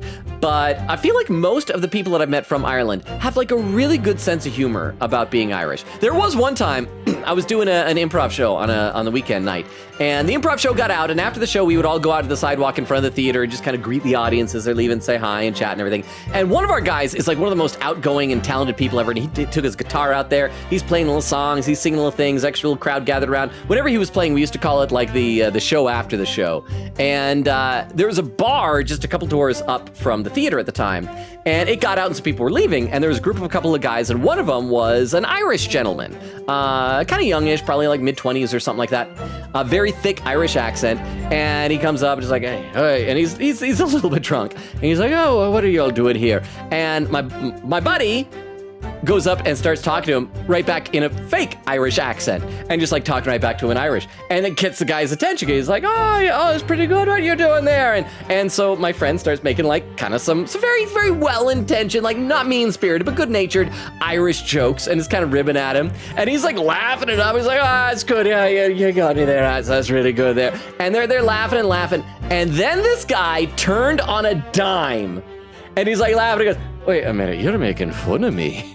And then he started getting angry. And my buddy didn't even notice, kept with the jokes. We're like, dude, you need to stop. He's gonna like beat you up or something. So that's the only time I've ever seen an Irishman mad at people doing Irish jokes. And it just happened. It was like a turn.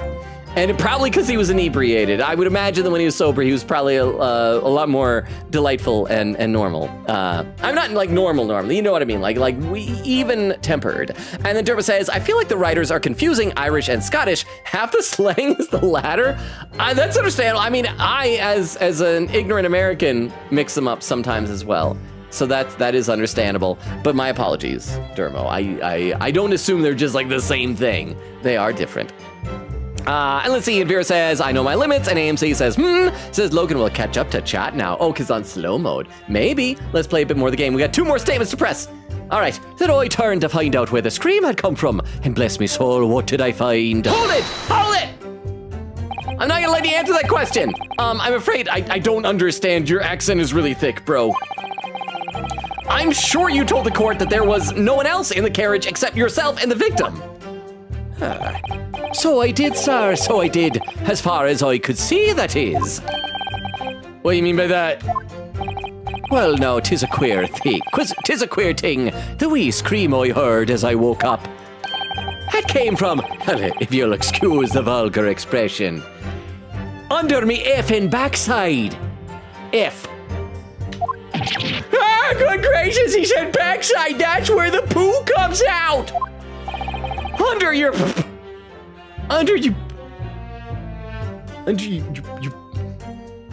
tushy side? And when I lifted the seat on which I'd been sitting, I found there was a wee cubbyhole there for a start. Hey, I even used the word cubbyhole before.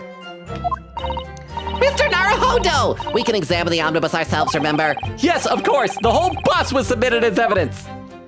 Yosh! This will be a very good time to have a thorough look around inside. I'm gonna do that after we press the next statement. Then we'll come back and we'll examine it. But I was right! There's something in that drawer, someone. And that's when I found her. There was a child in there, all curled up in a ball, hiding her wee self away. Hold it! You say she was hiding herself? Aye, that's right. 'Twas hard to see in the dim lamplight, but she was all curled up in a wee ball when our eyes met. Well, me heart nearly stopped beating in me chest. You're really overacting this, sorry. Still, all in all, I pulled her out from under there. Underwear, I made you say underwear, and sat her on the seat opposite so I could have a wee chin wag with her. So that's who, they up on the roof saw, the two of them saw. The seat opposite. So it was maybe after he was already stabbed? That's right, just next to the dead gentleman there. You sat this young girl next to a corpse, sir! Well, as I'm sure I mentioned, a gentleman in my position can all too often find himself in mortal danger. So, I needed to find out just who this urchin was, you see. Oh. And while I was in the middle of talking with her, I heard another scream, a fella's voice this time. Presumably, that scream was Mr. First, who was sitting on the roof deck seats. Right you are again, I would say, sir. Looking down through the skylight, he must have seen this young girl and the gentleman with a knife in his belly. In other words, the previous witness did not, in fact, see you at all, Mr. McGill did. Goodbye! Nora, I'll read some chat soon. I promise. Let's get to the end of this because I want to get into the carriage and investigate. But thank you very much, Nora, for the Tomcat. I'll be back to the chat soon. What they believed to be yourself and the victim was, in fact, this girl and the late Mr. Mason. I mean, I guess a 15-year-old girl is easy to confuse with a short man. Oh yeah, I will read some chat now, in fact. I'll read it right now, because I'm behind in chat. So if you're lurking, I'll be back in the game. Or if you're lurking, just type some stuff. I'll read it. You can manipulate me. You can pull on my puppet strings. Vera says, the concept of Pavlova running away from the authorities to throw a smoke grenade in our first trial. AMC says, but I'm also losing my train by the slow mode. Vera said, Nora, if you're out there, take this as a sign. Do a murder. No! This channel does not endorse doing murders! Guys! Oh. Vera says, Susato, why are you so cute? Gallica voice is making my heart soar.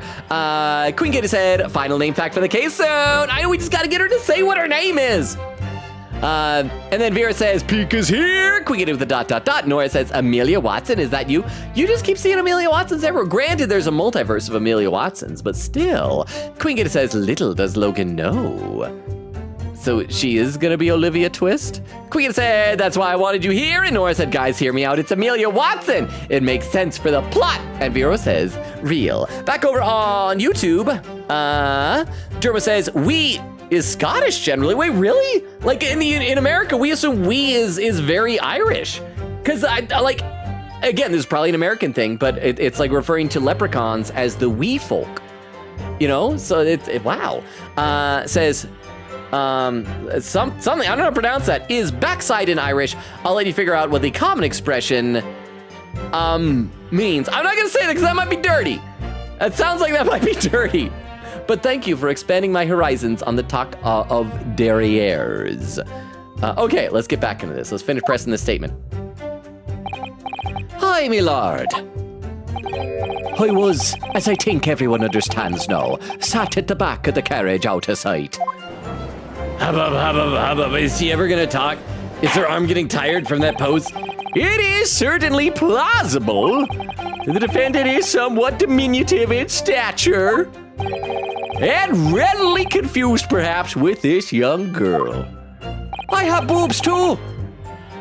After that, of course. With the scream from the gentleman over us, the driver realized something was wrong and pulled up the horses. Yeah. Thank you, I've heard enough.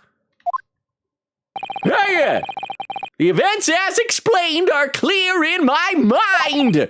However, at least one conundrum remains. Who the girl? Who that? Say something? Her name is Gina Lestrade! My lord, okay, so it's not Olivia Twist. Okay, I know some Sherlock Holmes stuff. Inspector Lestrade was a police officer who worked with Sherlock Holmes, so it's another Sherlock character. So, I don't remember what his first name is. Was it, maybe it was Jean or something like that. But Lestrade! That was, it was like Inspector Lestrade, yeah, who'd worked together with Sherlock Holmes. So she is either this universe's version of Inspector Lestrade or his daughter. So that also then raises the question, if she's a street urchin, is she like an undercover cop? I am not sure. Okay, so Gina Lestrade. Yay, I know that. I recognize that. Oh, we got a pin message. This has got to be the official name fact from Queen Katie here. Here we go. From Queen Katie Pin by Vera said, Gina Lestrade's name is a reference to Inspector Lestrade from the Sherlock Holmes canon, with Gina being a play on the letter G for the first letter of Inspector Lestrade's unspecified given name. Okay, so maybe that's why I thought it was like Jean or something like that, because it sounded familiar. So Inspector Lestrade. So this is him as a 15-year-old girl. Yay! So I guess it would make sense that we don't go all the way back to Dickensian England, because that is probably older than this, but still. I'll read a couple more quick comments to the chat here. Because I just feel like it, even though we got no background music, I just want to read it. Nora says, for the Sherlock Holmes stuff, literally Ame. Bubba says, munitions is correct. Thank you, Bumbo. Magpie says, Pragmata feels like a sequel to Death Stranding 2, but I sure don't know nothing about it. Well, I've never played any of the Death Stranding games. I keep hearing them referred to as walking simulators.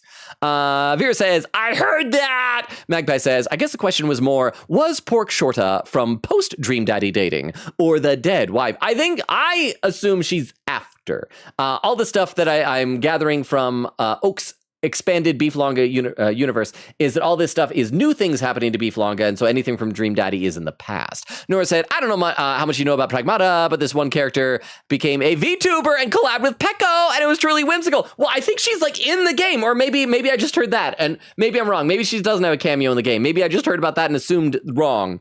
Is she not in the game? Anyway, I should play some of the actual this game. Her name is Gina Lestrade, my lord. She's a chancer, earns her crust among large crowds, relieving people of their purses. So is a chancer, is that like someone who does like cons, like shell games? Or is that a pickpocket? I'm going to Google that because I don't quite know. Chancer definition. A chancer is an opportunist, primarily in British and Irish informal usage, who takes risks or engages in dubious schemes to gain an advantage, often described as chancing their arm. They are someone who tries their luck frequently by pretending to have skills they lack to achieve a desired outcome. Okay, so not a pickpocket, but more of like a conman, a con person, a con girl, a Con Air, starring Nicolas Cage. What's commonly called a pickpocket? I just said not that! McGill did! I was trying to make her not be a criminal. You jerk, you should have said that before. What's commonly called a pickpocket? I did hear something earlier that there's a term for that type of word, like pickpocket. Because usually when you're trying to, I can't remember what the term is for it, but usually when you're trying to make a noun, a title for someone who does a thing, like someone who walks dogs is a dog walker. You know, it's the object. And then the verb that's done to it with an ER at the end. So I'm a dog walker. McGilded is a money lender. However, when you want to make it like disreputable, you switch it around. You drop the ER at the end and you switch it around. So instead of a pocket picker, it's a pickpocket. And so like someone who like is really like a cutthroat. You know, he's not a throat cutter. He's a cutthroat. And so I don't know. I thought that was interesting. So there's some education, I guess, for all of y'all. This girl here? A petty thief? I don't know. There's probably some boys her age that think she's a pretty thief. Sounds similar. Oh, crap, my wallet's gone. Order! Order! Is this true, Miss Lestrade? Miss Lestrade, you will answer the question!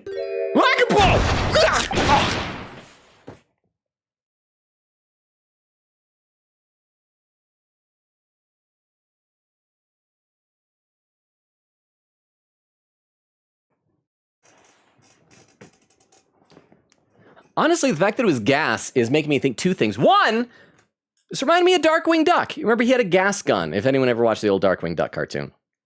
Two, didn't Sherlock Holmes have a gas gun? Is she going to be one of the, what was the name of Sherlock Holmes's, his group, the something street, some or others, like the kids, the network of like street urchins that would be informants for him. You guys know what I'm talking about? I'm going to try and Google this. Sherlock Holmes network of, I misspelled that. Network of street kids? I don't know what to call it. The Baker Street Irregulars. There we go. The Baker Street Irregulars are a group of homeless London street children hired by Sherlock Holmes to gather intelligence. Okay. Yeah, so is she one of the Baker Street Irregulars? That could be fun. Okay. How dare you? What is the meaning of this? Oh, turned out Gina Lestrade died 6 years ago. She was a ghost. Agaba! The girl! She gone! Who's saying this? Is this her? So what is she? Open your eyes, it's me. I'm Gina Lestrade. I'm out on the street. Open your eyes. Oh, I'm over here now. I'm over here. Over here now. Look at that. I got a little, is that blush on my cheeks or a little bit of grime? I'm over here now. That's right. Pop over here. I go anywhere to smoke. I didn't leave. I could have left, but I didn't. Good gracious, how? Or since Oak isn't here, should she have the little orphan wayfish voice like this? No, I think she's too tough for that. What was the point in that little sidestep? I know what you lot are thinking. Grown-ups are all the same. This dirty little dipper, you say, slipping up and got caught on the job. She got herself backed into a corner, so she knifed the gent. Go on, that's what's in your heads, ain't it? No, not at all. This is a court of law. We're here to determine the truth, not cast. How great!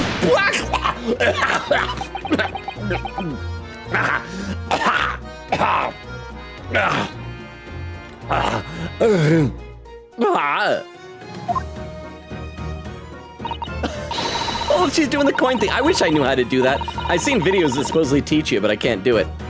Look, knives are cowards. Only thugs use weapons like that. All I need for what I do is these fingers. I'm a professional, all right. Maybe not in your eyes, but I got pride in what I do. Hoo, ha. Hey. Let me guess. You don't count smoke guns among weapons for thugs? Oh, this? This was in the bag I lifted the other day. Oh, it is! It's Herlock's! That's his symbol! That little flower thing! It's the thing on his goggles! It is his smoke gun! So, I was right, she stole it from him. Down where they keep the four-wheel drags. This kid is delightful. I like her. I don't want her to be a murderer. Can we make sure that she's not the killer? Could she be our new weird girl sidekick? Is she gonna be in the rest of the game? I want her to be in the rest of the game. I'm gonna read some more in the chat. I am delighted by this kid. Let's see. Queen Gator said, sweats in level 57 in Tomodachi Life. How many levels are there? I thought somebody said it was capped at 50. Do you keep like leveling up after that? Because I would imagine you want to keep getting like wishes and things.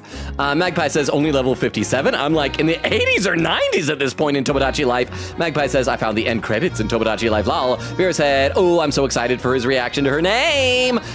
I mean, I was excited. I recognized it. Quick said it's going to be quite the name fact. Nora said, I don't know what that is, but it should be Amelia Watson. Well, Nora, I have some very bad news, actually. Watson in this game is dead. I mean, they technically had to change his name to Wilson, but it was Watson. It was John Watson. He dead. He was the first victim. He is so dead. Quick said, Nora, you should be proud of me, by the way. I learned how to use a VS as properly late. A VS? Well, what's a VS? Nora said, yay! And then Vera says, Watson already died to the gay broken heart, see? And then Nora said, Amelia, no! And then Queen said, upon pressing all the statements, I'll share the final case 3 name fact. Let me take a look over the YouTube chat. Derma says, a chancer is someone who takes risks or generally lies. Okay, so that's her, and I guess she does pick a pocket. I was hoping she'd just be like a con artist or something, but I think this follows, like, so what do you think about like old-timey England street urchins? Derma says, not necessarily criminal or even serious. A misbehaving child is a chancer as much as a criminal. It's just someone who pushes their luck. Okay, so yeah, takes a stand. So, but she's a criminal. And she admitted in a court of law, presumably under oath, to having stolen Herlock Sholmes' gas gun. But I think maybe he can choose not to press charges, maybe. I hope he adopts her. I want her to be his daughter. Can we have a Herlock Sholmes spin-off game where she's like his daughter? Oh crap, is she the character you guys wanted me to give the Maya voice to? You guys were saying there's a character who's perfect for the Maya voice. I kind of want to stick with the voice I've got though. I don't know, like she seems too tough to be Maya. Queen Gate with a pin message saying a VS ... an Apple, wait. A VS and an Apple VS. A second? What? A VS and an Apple VS a second. Please pin. I don't know what that is. Oh, versus. Okay, so he said before, I learned how to use a versus and properly lately. I'm still so confused. I'll assume you two know what you're talking about, but thank you very much for the clarification. Oh, and wow, suddenly there's a blank pin message that won't go away. Let me see if I can unpin it. I can't unpin it. Is that on anybody else's screen? There's an unpin. I can't. There's a blank pin message. Vera says, I'm also confused. Okay, good, because it says, proud of me, by the way, I've learned how to use, I've learned how to us. So there's another type. I learned how to us a versus an, oh! In writing, use a versus an. Oh, now I get it. To use an indefinite article. To use indefinite articles correctly, yes, because like an precedes a vowel sound. I'm here with a pin message saying it won't go. Okay, sorry, Queen. That was entirely my bad. I should have caught that so much sooner. I am so sorry. But yeah, so we have a permanent pin message over on Twitch that is just blank. Just blank. All right, let's get back to this girl. I like this kid. This is fun. Oh, this? Yeah, this was in a bag I lifted the other day, down where they keep the four-wheel drags. It's nice, isn't it? I like the pink best. Ah, here's pink. That's a girl color. Don't pink smoke me. Then I'll be a girl. Do not wave that thing in my direction again! Oh, you're right. There are scythes. Oh, and there's a full-on Grim Reaper, like holding the scythes, like both of them, like that, and sticking out. There's a guy in a cloak at least. I don't know if it's a Grim Reaper. Maybe it's not. Oh, pinned by mystery moderator says Egglet. Okay, well, at least we can have multiple pin messages. That's good to know. So thank you very much. Yeah, the old one, the blank one is still there. Maybe I need to refresh the page. I don't want to do that because I might refresh out of chat.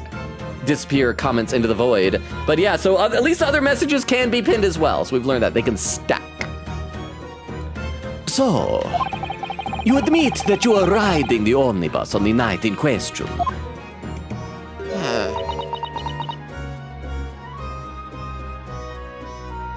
I like how squiggly her hair is right there. She's fun. And she is taller than him. 'Tis all right, lass. You can tell them the truth now. Oh. Right, yeah, it's just like the Irishman said. The court accepts this girl, Miss Gina Lestrade, as a valid and significant witness in this case. Is she in our court record then? Can we check out what her bio says? There she is. 17. Susato was wrong. Off by 2 years. Susato. How could ya? Gina Lestrade, age 17, a young woman who witnessed the incident from her hiding place aboard the omnibus on the night of the murder. She was discovered by the defendant. Okay, yes, she's not gonna be the murderer. She's too fun. I don't want a silly little gal to be the murderer. The court accepts this girl, Miss Gina Lestrade, as a valid and significant witness in this case. Accordingly, young lady, we will now hear your testimony, if you please. Well, if I don't, please. Well, you will tell the court exactly what happened in the omnibus on the night in question. Too cool. All right, if I have to. Witness testimony.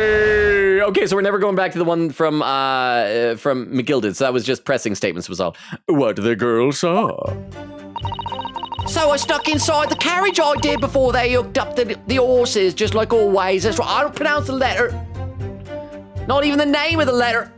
I got A, B, C, D, E, F, G, I, J, K, L, M, N, O, P, Q, R, S, T, U, V, double V, because it doesn't look like a W, it's a double V, X, Y, and I say Z. I think that's what British people say.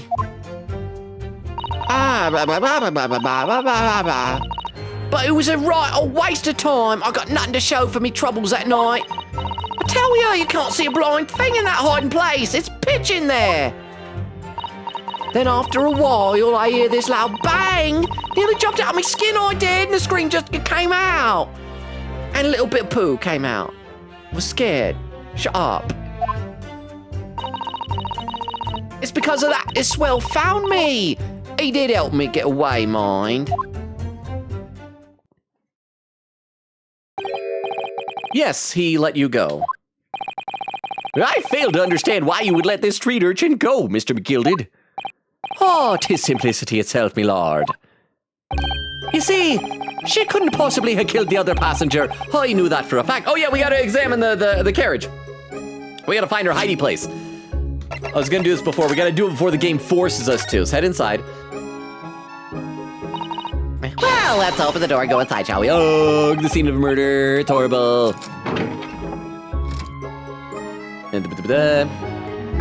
Was there always the blood stain on the ground? Have we always looked at that one? I can't remember if we did or not. That's blood, isn't it? Dot, dot, dot, dot, dot. Is something wrong? Oh, it's just, well, this blood stain is so obvious, that's all. And yet, Van Zeeks has made no mention of it. Was that blood stain there before? Did I miss it, or did we already click this? I suppose that does seem a little strange. Huh. Why do I have such a bad feeling about this? Maybe it's not blood. Maybe it's his red booze. Okay, let's look in here. Can we click the cushion now? This seat has a handle, it seems. Hey! it finally worked. Look inside. It's Gina-sized. This is a storage compartment, but there's nothing in here. It's totally empty. Are there gonna be bloodstains? Something doesn't seem right here, but I can't put my finger on what it is. Okay, so that's it. I guess we gotta come back later. I thought we could get ahead of the game. Apparently not. You see, she couldn't possibly have killed the other passenger. I knew that for a fact. How? As I'm sure I said before, sir.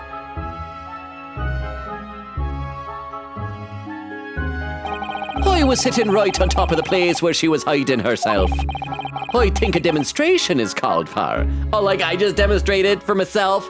Bro, this is where I was sat that night. And the cubbyhole of which you and the cubbyhole of which you have spoken is underneath this seat, I presume?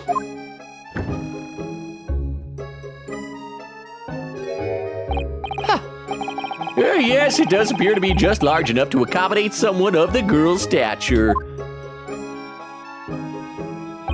Aye, but of course, the wee lass was stuck in there. Because I parked myself on the seat for the duration.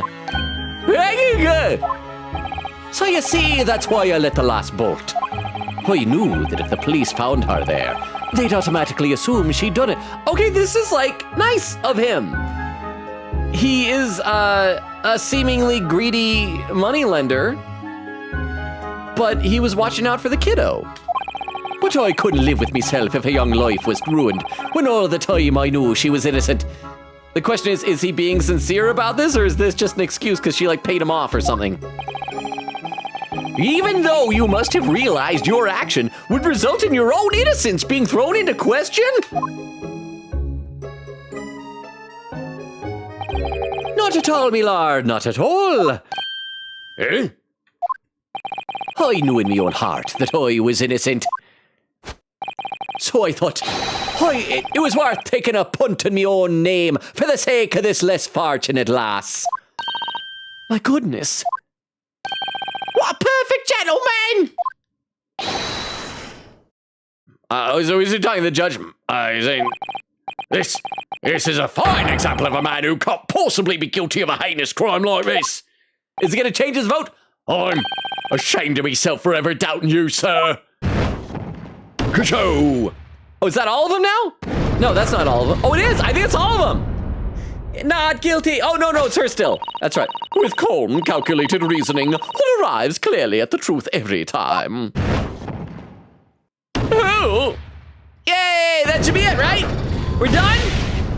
We're finished? That's it?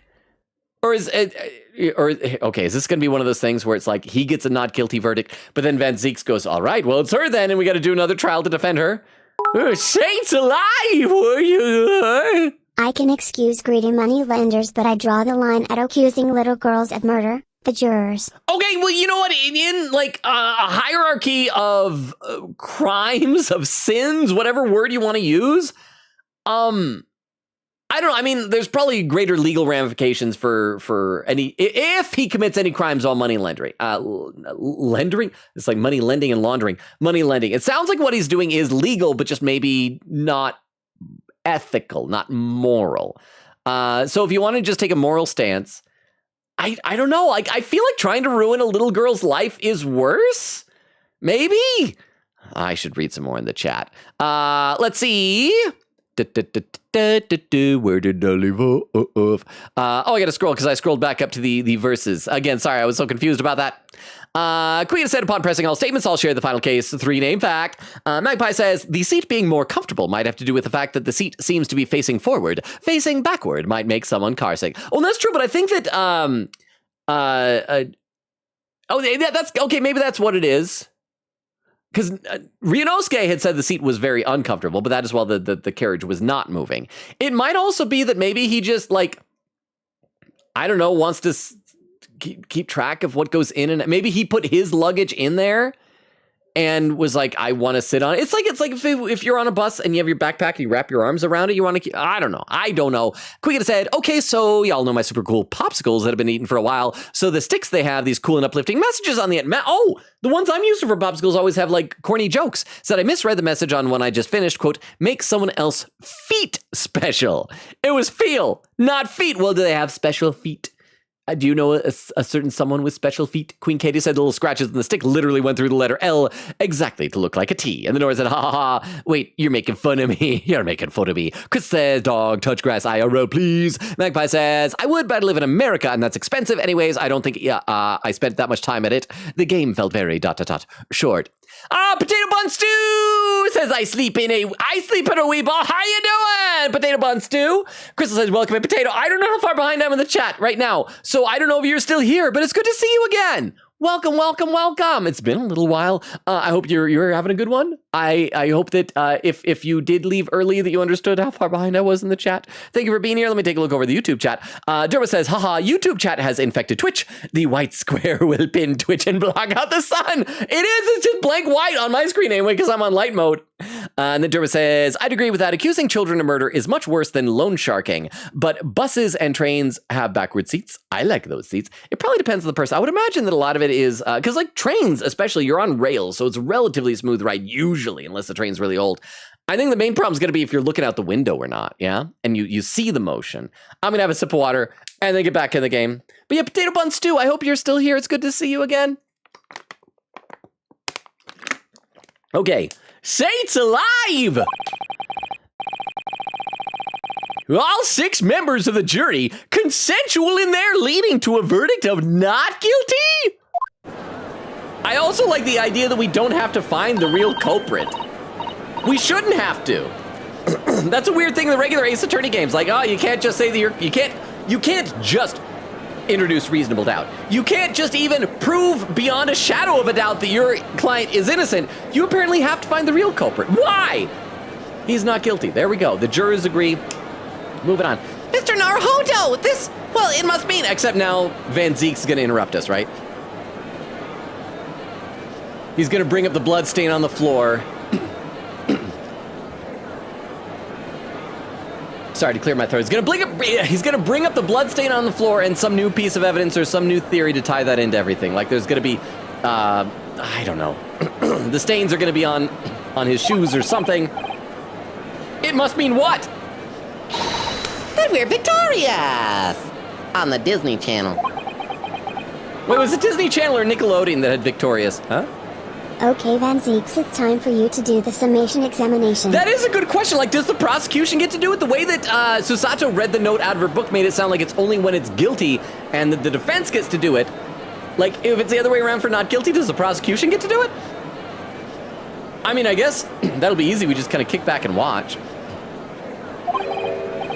Oh, Pitmaster Queen said Victorious was Nickelodeon. No, I got it backwards. See, I never, I don't know, like, I never saw the appeal of live-action Disney and Nickelodeon shows. Even when I was like a little kid, I wanted cartoons. And if it was live-action, there had to be puppets. We've won? Are you sure? Objection! Agabo! Agaba!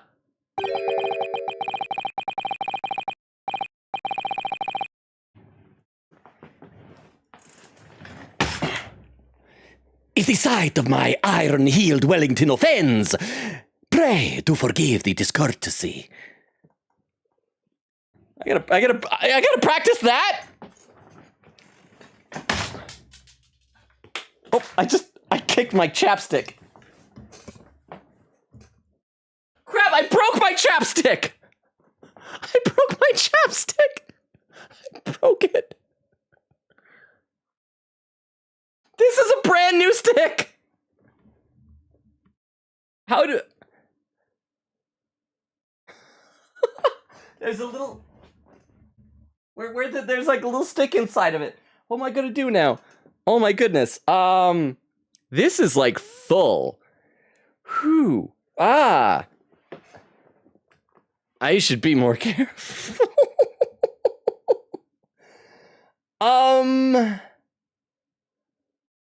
Huh. I'm gonna need to figure out a way. Maybe if I get another one. I can like extricate it out and put it in. That was, I should watch where I'm a-kicking. Yeah, it is completely broken. There's like a little piece of plastic inside that fell somewhere. I'm going to need to find it to make sure my cat doesn't try to swallow it and choke on it. It could be a choking hazard. I'll move that out of the way and we'll try again. Take 3. If the sight of my iron-heeled Wellington offends, pray do forgive the discourtesy.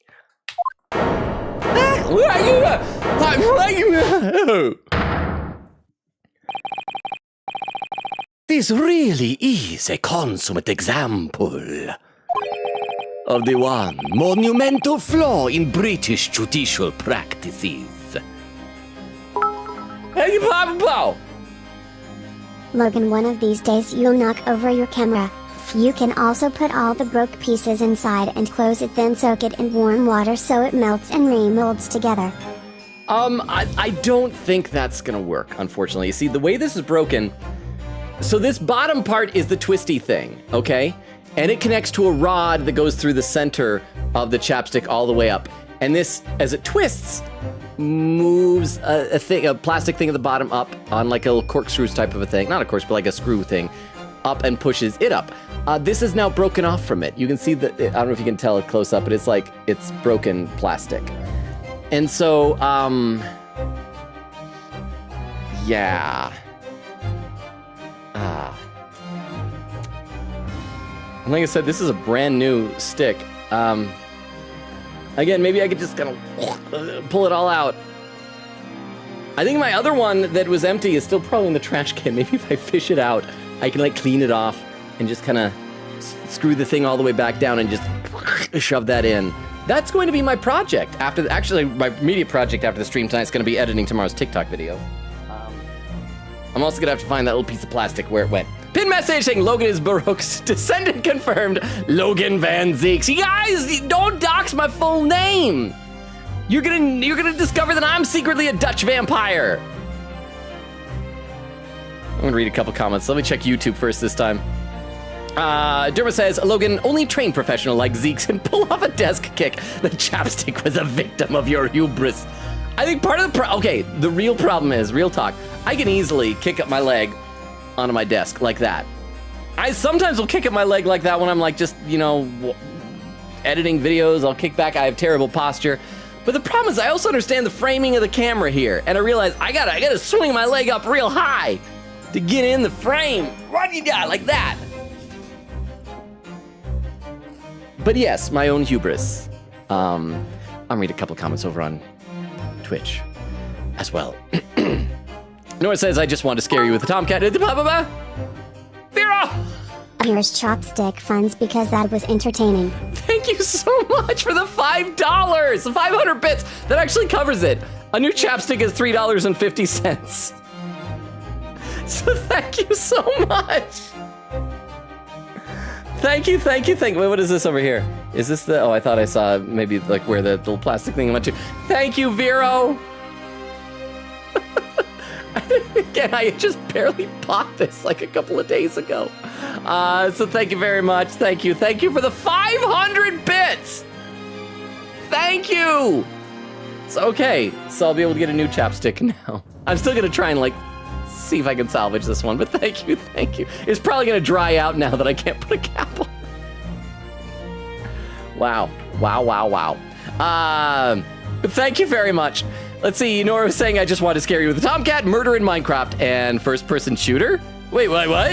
AMC, is that what Pragmata is? Murder in Minecraft and first-person shooter? Queen said, the girl is just being edgy, Logan. Nora says, I'm going to sleep. Good night, Nora, thank you for being here. Avira says, I have boobs too. Cracked me up way too much. Nora says, I'll stay for the name reveal, though. Queen said, name fact soon. Incoming E, I'm hyped. Vera says, good night, Nora. Queen says, Gina Lestrade, those pinned earlier. Vera said, yes. Nora says, okay, go sleep now. Boo, her name isn't Amelia Watson. Boo, okay, bye. Goodbye, Nora. Good night. Thank you for being here. Sleep well. Have a good rest of your night. AMC says, I was thinking Lestrange from Potterworld. Yeah, the Helena Bonham Carter's character, Beatrix Lestrange, right? Quita says, I forgot she had a gun. Vera says, get down, Judge. Quita says, Nora just missed that part, lol. And Vera says, he remembered the Holmes gun. Oh yeah, because that's what the thing he was doing. He sprayed the tag that was over the wardrobe with it. And I even think I remarked at the time, it was like Darkwing Duck's gas gun. It was great. Magpie says, the Baker Street Irregulars. Quita said, Baker Street Irregulars. Okay, so you guys all remembered it. I had to Google it. But you guys remembered it. And Durva says, Logan, stop repeating it. You only have so many chapsticks to break. Well, what I just have to do is when we play this game, I need to keep the corner of my desk here empty. I have it clear. I mean, there was a bottle of water and, okay, I had 2 bottles of water, my main one and my backup. I haven't started the backup yet. And my chapstick. And like, I could see the bottles of water. I was like, I'll just dodge those. And I wasn't thinking about my chapstick. Okay, let's keep playing here. Oh, man. What was he saying? Is iron healed what though? Hang on. What was his iron healed Wellington? Oh, Wellington, that's like a type of shoe, yeah? This really is a consummate example Of the one monumental flaw. Yeah, British judicial. Yeah, there we go. where evidence and reasoning should be paramount. Emotions ruled the day. Emotion? The witness's latest statement gives us a clear insight to his true nature.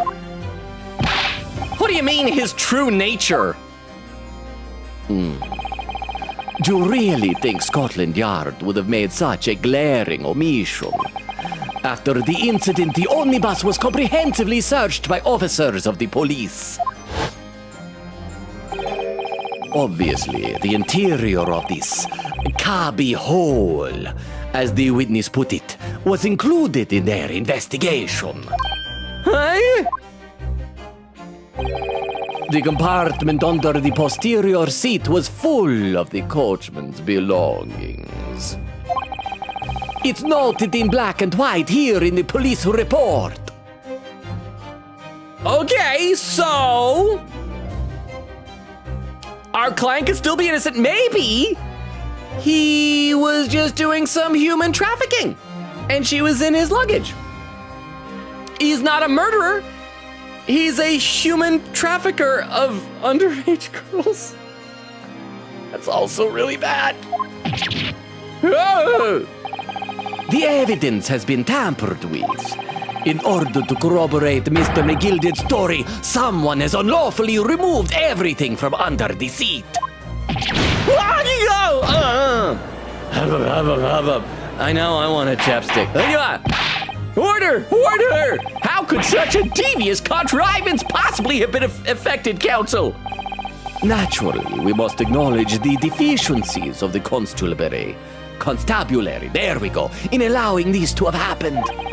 However, I assure you, when the omnibus was wheeled into the courtroom this morning, the compartment under the seat was not empty. So maybe he hired her to empty it? Oh, we got a couple more comments over on YouTube I just saw. Max.mp44 says, what's the chapstick flavor? By the way, Max, we've had Maxes here before. I don't think with that username. Are you a new Max or an old Max with a new username? But it's Burt's Bees. Just Burt's Bees regular. It's really good though. I used to use like regular chapstick, but then I tried this and it has like peppermint oil. It makes my lips tingle in like a really nice way. So yeah, Burt's Bees. But yes, Max.mp44, hi. If you are new, I'll give you the really quick rundown of the channel. Hi, my name is Logan. We stream Tuesdays, Thursdays, Fridays, and Sundays. This is the main game that we're playing right now, the Great Ace Attorney Chronicles. We've been alternating with some smaller games. We just finished Batman Telltale. I don't know exactly what we're gonna do next week. We might do another little tiny step in our kind of sporadic Hollow Knight playthrough. I've been toying with the idea of trying either Resident Evil Requiem or Pragmata. We did a poll over on Twitter, and Pragmata won, basically 4-1. So we might do that next week. I will post on Discord tomorrow what the schedule is going to be. In fact, here, let me post, it's been a while since I've copied this over to, in fact, I don't think I've done this at all over on YouTube tonight. Here is our link tree that has all of our social media, including a Discord invite, YouTube, Twitter, Twitch, TikTok, all that stuff. You can check it out if you want. Also, Max.mp44, if you're curious about the types of games we've played in the past. Ace Attorney, obviously. Danganronpa, Deltarune, Persona, Omori. We did the Walking Dead Telltale and stuff like that. Valtube says, I'm back to say I love Baroque's leg slam. Well, I mean, it's fun. That was something. That was not the, yeah, that is something. And so you guys know I have to do that now whenever he does it. Them's the rules. Derma says, or you end up breaking the desk. How confident is it in its make are you? I don't know, I made sure mine was made to withstand a heck of a lot. This is not a sturdy desk. I'll be gentle with my kicks. Derma says, maybe he was human trafficking. Hire Logan the lawyer now to be accused of crimes you didn't even commit. My job is to get him acquitted of murder. Magpie with a pin message on Twitch saying your desk may need a pillow, Logan, but then you won't hear the slam. Maybe, but I do love my desk. We'll see what happens. And then Vera over on Twitch says, aw, dang it, I lose the unofficial poll. Katie crushed this. Queenie with a smile, and Vera says, I like this voice. Oh, for Lestrade. Okay, so what was your unofficial poll? Was that a poll you guys had for what voice she would get? Was this the character that was supposed to get the Maya voice? Queen said, beautiful Gina voice. Vera says, green means he's not mean. Oak isn't here to catch the reference. And Quiggita said, oh gosh, this gas gun has given me PTSD to the paint run my church used to do. I hated it and had to sit so many paint-covered strangers, but one shining light of the day was my sister saved me from that right as somebody spilled something on the table I was at. I remember like a few years ago, there was a thing where everybody was really big into once a year. I think they called it a color run with these big kind of chalk colors and clouds, and people go on and get covered in colored chalk. And it's like, I don't see the appeal of that. I don't want to inhale chalk and mess up all my clothes. Vera says, she was so close to be my ribbon herald. Says, and then Vera says, I heart Gina. Queen says, it was a tie between Gina and another character for the spoiler chat icon. And Boba says, I am like level 112? Pin message from Queen Katie, written by Queen Katie, pinned by Vera, said, I have a suggestion, Logan, a silly one. Ever seen those videos where people use their fingers to look like they're skateboarding on a tiny skateboard? Yeah, tech deck. That. But, oh, hang on, it just minimized. But Van Zeek's desk slam, just use fingers doing a leg slam. So what you're saying is I need to get a tech deck and do a sick ollie every time he does that. That's what I am gathering from you here. But yeah, back over on YouTube really quickly. Oh, sorry, I didn't mean to click you, Van Zeeks. I didn't mean to click you. Valtube said, by the way, I'm really sick. And this is making me feel a bit better. Thanks, Logan. Oh, I'm so glad. I was worried that you were going to say I'm feeling really sick. I got to go because I'm off. I'm glad you're helping me feel better. And Derma said, hope you get better, Val. I hope so, too. And Valtube says, thank you. Okay, what was it that he just said here that we missed? The compartment under the seat was not empty. What say you, my Japanese friend? Me? When the carriage was submitted as evidence, doubtless you examined it in fine detail, as would any self-respecting practitioner of the law. I know, and I wanted to open it. It wouldn't let me till now. Unofficial poll was, will Logan have the instinct to give her the Maya voice instantly, and Katie immediately said watch him give her an accent. I don't know, I just like, so is this the character that you guys said needs to have the Maya voice? My instinct was to give Susato the Maya voice. But she seems to have too much attitude. I mean, Maya is a lot more cheerful. No. Okay, so there is someone else then. There is someone else. Okay, good. So it sounds like my instincts were in the right place. So thank you for the 2 sets of 10 bits. I appreciate that, Vera. Thank you. Doubtless you examined it in fine detail, as would any self-respecting practitioner of the law. Pray, what did you find the condition of the underseat compartment to be? Oh, to be sure, the young gentleman would be able to clear this. The young gentleman will be able to clear this up in a jiffy. Sorry? Go ahead. You tell the court now, fella. How this is all an elaborate excuse by the desperate Lord Van Zeeks. So McGill did either directly himself or by hiring Lestrade, Gina, tamper with the evidence to empty that out. Maybe that was what happened during the smoke bomb. So it wasn't her trying to escape. It was her. But where would you stash all that luggage in a courtroom? And he knows that. And he is now coaxing us like to go along with the lie, but we can't do that. But it was empty when we looked in. Well, counsel, do you have something to say on this matter? Oh, pin message from Vex said you will know my voice when you see her somewhat soon if you keep good pace. Okay. All right. Oh, by the way, speaking of soon, we are close to the 2.5 hour mark on Twitch. So it means we're getting close-ish to the 3 hour mark. So if anybody on Twitch has raid suggestions, let me know. Do you have something to say on this matter? I say I want to save before you decide, in case I pick the wrong thing. Save. I like how dramatic this music is, too. How am I supposed to answer? What can I say about the state of that little compartment under the seat in the omnibus? I didn't look, it was empty, it wasn't empty. I mean, I looked just now when it was empty, but I think it's supposed to be that I looked earlier. So I'll say I didn't look, because I tried. Oh, gosh golly, I tried. McGilden's gonna be mad at me, but I gotta stick to my guns. I gotta be honest, I didn't look. Sorry, I'm a failure. I didn't look. Why didn't I examine the omnibus more thoroughly? Perhaps I credited you with too much intelligence. It seems, my lord, that this Eastern initiate is as unreliable as wine from a bear. Excuse me, grape juice. Wine does not exist in this universe. Mr. Naruhodo! Well, no, it would seem the argument is moot. And the truth of the matter is there for yourself to see after all.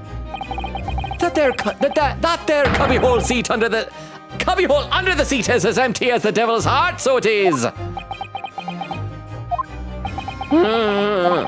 Why? Why do I feel like something's not right here? I should like the jury to weigh in on this matter, I think. A compartment is designed to house equipment used to maintain the smooth running of the carriage. The Guild's rules state the omnibuses should be properly and fully equipped at all times. So it certainly wouldn't have been empty on the night in question. Beppo in that irresponsible. The money-lending fleecer in the pick purse lying. How? Why didn't he call not guilty verdict as soon as it got over on one side? Oh! I can't believe I was nearly taken in. The stinking rich are always stinkers. Nothing but cowards, the lot of them. Oh no!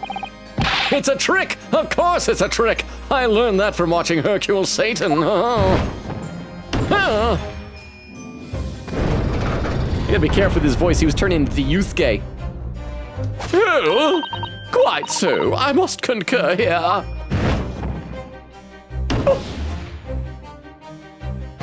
I should probably speak up.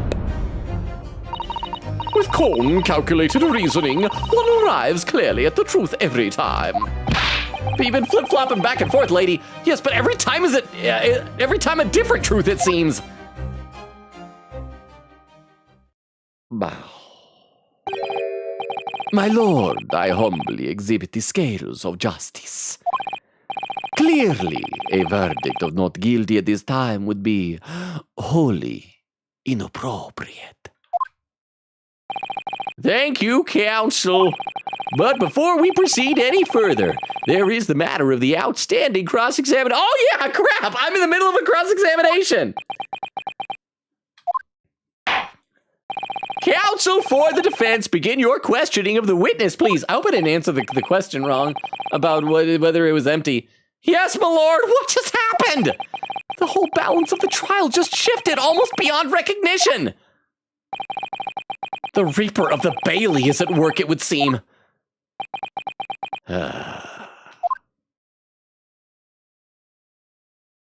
Cross-examination! What the girl saw. Okay, let's save our game. I'm gonna stagger again. Save. No, why is that? There we go. Save.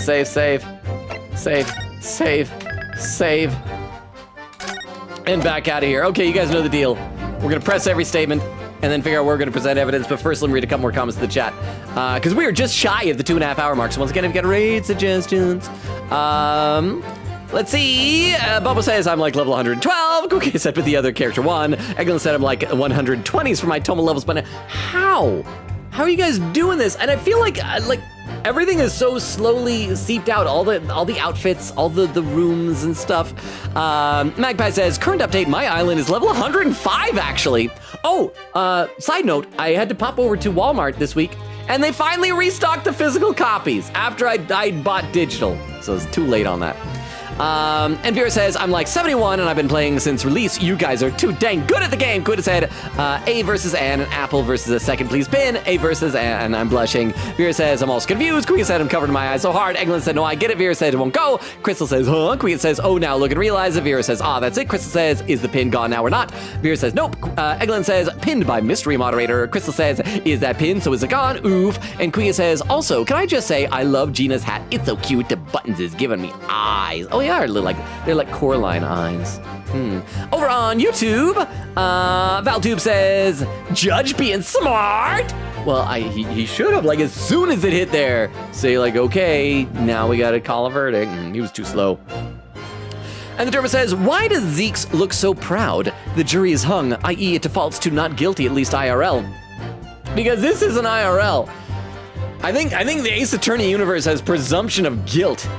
So I snuck inside the carriage before they hooked up the horses, just like always. Hold it!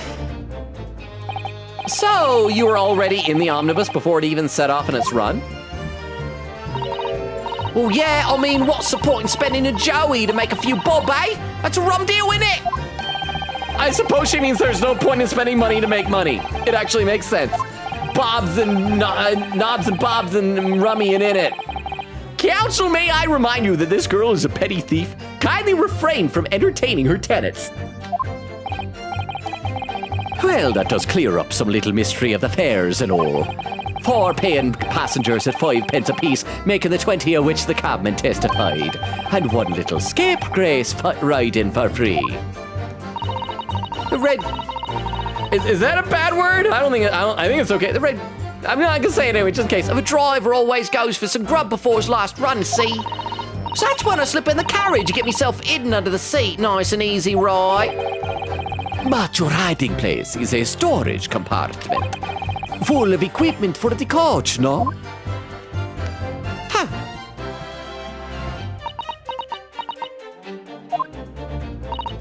Yeah, there's brushes and buckets and whatnot in there, sure. Always chuck all that out and cram it in the corner somewhere. No one ever seems to bother much. And yet, according to the report filed by the police officer who first arrived at the scene, the compartment was full of such paraphernalia. Well, I don't know nothing about that. Like I said, I moved all that stuff out so I could hide under the seat. That's all I can tell ya. Ew! It seems we've reached the end of that line of inquiry. Continue! I was right, I'll waste of time. I got nothing to show for me troubles that night. A waste of time? Why is that? Well, most nights I'm in my own I'm on me own in the permit at least some of the time. I don't know what she's saying. I beg your pardon, did you? Oh yeah, well that's what me kind call it.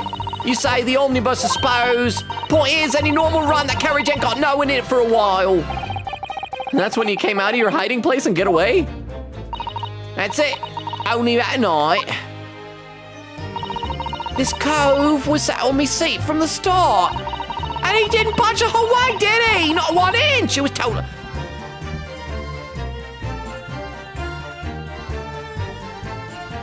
My immersion is broken. She's using imperial measurements. Not 1 centimeter. Not 1 centometer. Not 1 millimeter. Inch? What inches? What are they? What are they? There's 12 of them in a foot. I got a foot, don't see any inches in them. I was totally stuck. You mean to tell us that you were present in the carriage for the duration? And you're American? You were under the seat the entire time while events unfolded in the enclosed cabin? Yeah. Right, mister. To be sure. I was as shocked as anyone. You don't expect to lift the cushion you've been sat on and find a child now, do ye? I don't know, let me check. Because I got like an extra cushion on my chair.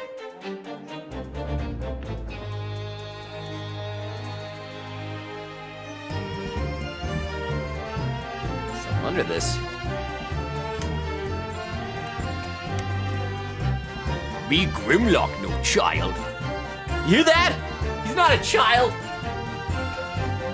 I'm sorry. I should play the game. That's not even a funny bit I'm doing. I'm just wasting y'all's time. Keep going. So this Miss Lestrade couldn't possibly be the culprit then. I'm telling you, I can't see a blind thing in that hiding place. It's pitch black. It's pitch in there. Should be hide in place instead of hiding. You're using an H, girl. You are secretly American. Hold it. Hold it. So you couldn't see out into the cabin at all? Not a jot or a tittle. Jots and tittles, that's a real thing. I just like saying tittles. Most days I push the cushion up with me head and look out the crack. Then I could have a butcher's at. Who I'm gonna fiddle. Fiddles like a tittle, but with more F. I thought you were a pickpocket, not a butcher. I mean, I can't have a look. I got under is as plush as the other one, see? So most of the time the passengers play themselves opposite. But for some reason that night, this here Irishman spent the whole journey right over me head. And for that reason, you weren't able to push the cushion up to peek out. I see. Truth is, I ain't too happy in small dark places. Got claustrophobia. Feels too much like being thrown in the clink. In the hoose cow. In the big house. But it's the only place to hide in them carriages, so it's... Hobson's choice? Is that supposed to be Hobson's? What's that mean? I'm gonna Google Hobson's choice. Is that an actual saying? Hobson's choice. Oh, apparently it's a movie from 1954. Hobson's choice meaning. A Hobson's choice is a situation where an apparently free choice offers no real alternative, forcing the acceptance of the only option available, or nothing at all. It is essentially a take it or leave it scenario originating from Thomas Hobson, who forced customers to take the horse closest to the stable door, or none. Okay, we're getting cultured. We're learning things. But it's the only place to hide in them carriages, so it's Hobson's choice. Why doesn't she just stick to picking people's pockets in the open then? I'd say there's some reason she's not letting on, judging from her demeanor. So anyways, I was a bit scared, but I had to stick it out under there. Nothing else for it. Then after a while, I hear this loud bang, nearly jumped out of my skin, I did, and the scream just came out. When you say a loud bang, do you mean the noise of someone falling to the floor? Let's see, what was he telling me I'm supposed to say? Why am I hesitating? It's like I'm trying to get my story straight. Could have been, I suppose. I don't remember so well. Point is, it made me jump. And you let out a scream, involuntarily? That's right. Involuntarily. It's right, and then I felt the cushion over me head get lighter all of a sudden. Presumably when the defendant got up in order to help the victim, yes. Or not. It could equally have been the moment the accused stood in order to stab his victim, could it not? Well, then he should have fallen first. Well, girl, did you see what happened at that crucial moment? Yeah, I saw it. Huh? Pushed off the cushion. That's right, there was plenty of cushion for the pushing. I was pushing that cushion and had a quick butcher's while I had the chance, didn't I? The Irishman was sitting up the bloke while I'd fallen on the floor in the seat opposite. That matches Mr. McGilden's account, of course. But then, the fella suddenly turns around and looks right at me. I sunk back down again, but it was too late by then. I should never have risked looking. All right, one more statement of press. Then we got to figure out what evidence we're going to present because nothing seems to be changing. Are we looking for McGilded to have a reaction to one of these things? It's because of that. This swell found me. He did help me get away, mine. Hold it! Hold it! And when Mr. McGilded discovered you, he pulled you out from your hiding place? I was scared stiff, I was. He dragged me out and sat me down on the seat and all. Next to the victim, Mr. Mason. Yeah, and bloke had a knife in his guts. He was still bleeding.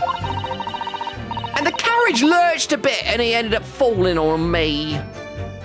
Oh, and that's gonna be how she got blood on her hands, yeah? Oh, how awful. Both me hands got covered in blood. It made me feel sick as a dog. Both her hands covered in blood. That must be what the rooftop passengers saw.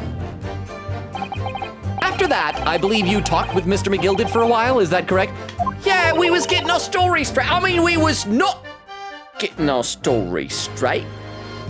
We was getting our story gay.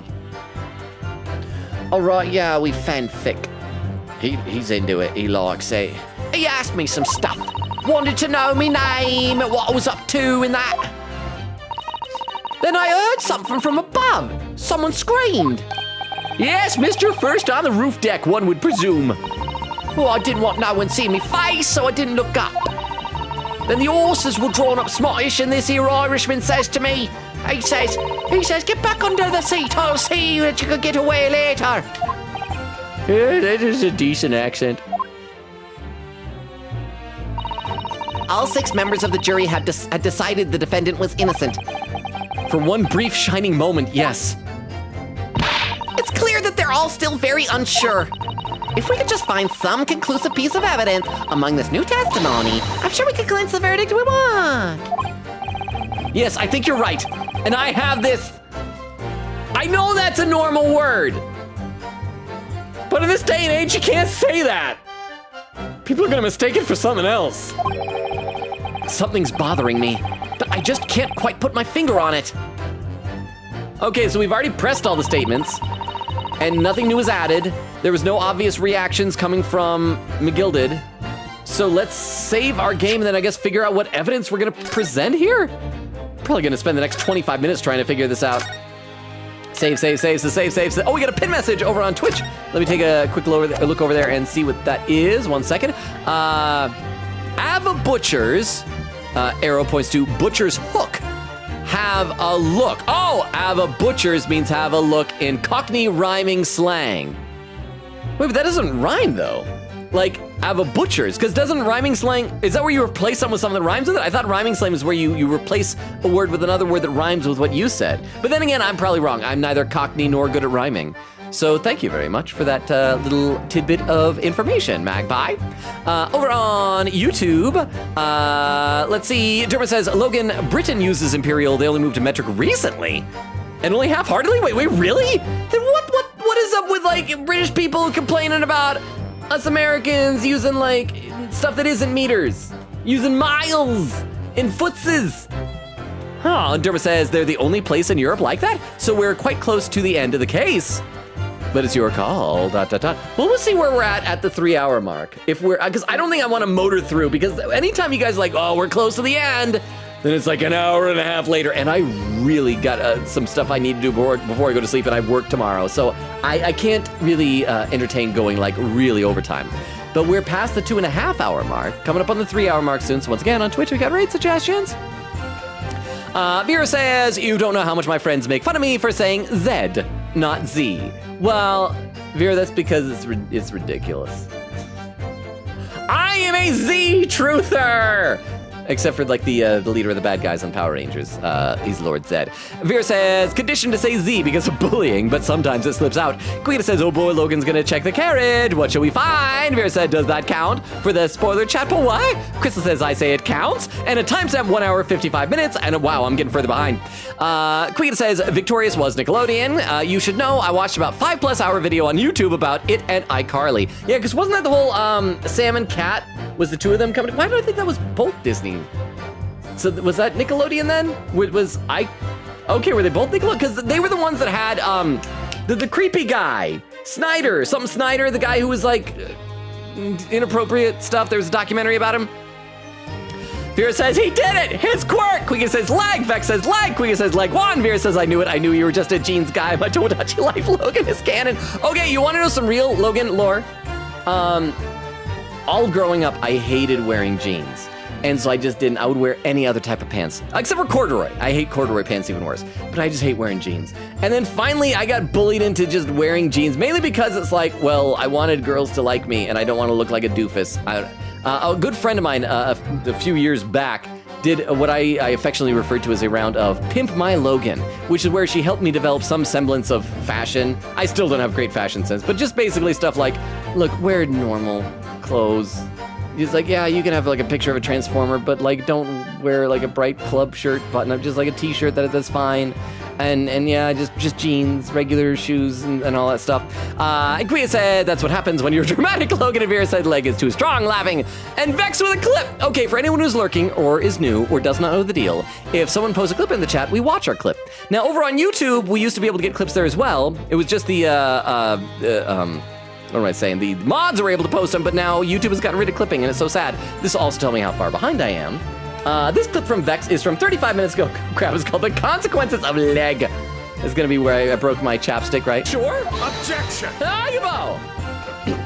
Agaba!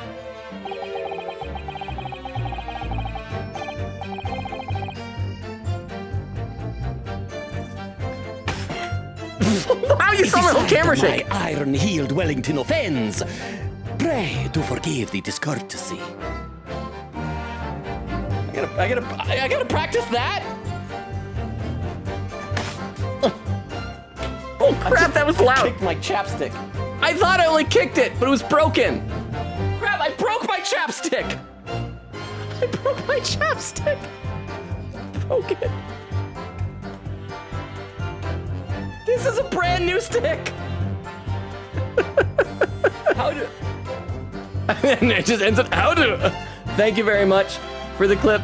Look forward to seeing that on TikTok in a couple of months. I am worried though, because like my usual 6-month buffer on TikTok has been slowly dwindling. I blame part of it on 100 Line, playing a game where I had to spend too much time gaming rather than goofing around. So it's only like a 2-month buffer now.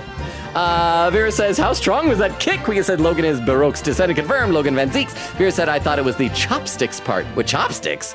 Bubba says, oh, I was too slow. Eglin said, if you were a vampire, I doubt you'd use light mode when it burn, or you building tolerance. I've always said that light mode helps build tolerance. So I think that is consistent with myself.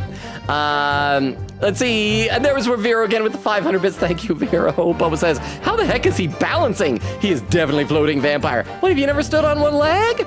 Vera says, I wasn't sure how much, so here's $5. So thank you, Vera. It is $3.50 for a stick of chapstick. So I have an extra $1.50 that I can put toward the next Transformer I buy. Because Leech Maximum was out in the wild, but every time I go to a store, he's already been sold out. Queen says, yeah, at this part of life, you can just guess prices of American things. Vera says, all in the core. Vera says, laughing, and then Vera says, I thought it was Lestrade, not Lestrade. But well, I'm just going with the pronunciation from the TV show Sherlock, where they always say Lestrade, like Lestrade. You know, I guess. Quicken says, I knew it was Baker Street Irregulars because Detective Conan Law. There's an entire movie where Conan goes into Sherlock Holmes VR games and just goes into yapping mode about the series. Add quote, maybe he was just doing some human trafficking and she was in the luggage. Vex says, Logan, I can excuse human trafficking, but I draw the line at murder. Well, I mean, they're both bad. Vera adds a quote, and then Magpie says he's not a murderer, he's the human trafficker of underage girls. That's also really bad. Vera says, chat, you can excuse human trafficking, and then Vera ends the quote. Vera says, now how did the command go? And there's the edit, says there we go, and Magpie says, your desk may need a pillow, Logan. Okay, I should get back in the game. I should play some more probably. Let me take a quick glance back over at YouTube though. Because Derma says they're hypocrites, actually worse. They use both systems, which is even worse. It's clearly Z. Why would it be Z, the only letter to be pronounced like its name? Only vowels do that. Yeah, like the vowel B. The vowel B. You know? B-E-I-O-U. And then Derma says, and even then, only in specific circumstances. Okay, let's get back in this. Let's get back in. So snuck inside the carriage before they hooked up the horses, just like, oh yeah, that's crap, that's right. We pressed all the statements. So let's really quickly read through all these and then look through our court record. We got to figure out, because nothing new was added. Snuck inside the carriage before they hooked up the horses, just like always. Okay. Right old waste of time. Nothing to show for my troubles that night. She got the gas gun, right? But that was probably earlier in the evening. Tell ya, can't see a thing in that place. Pitch black in there. After a while, I heard this loud bang.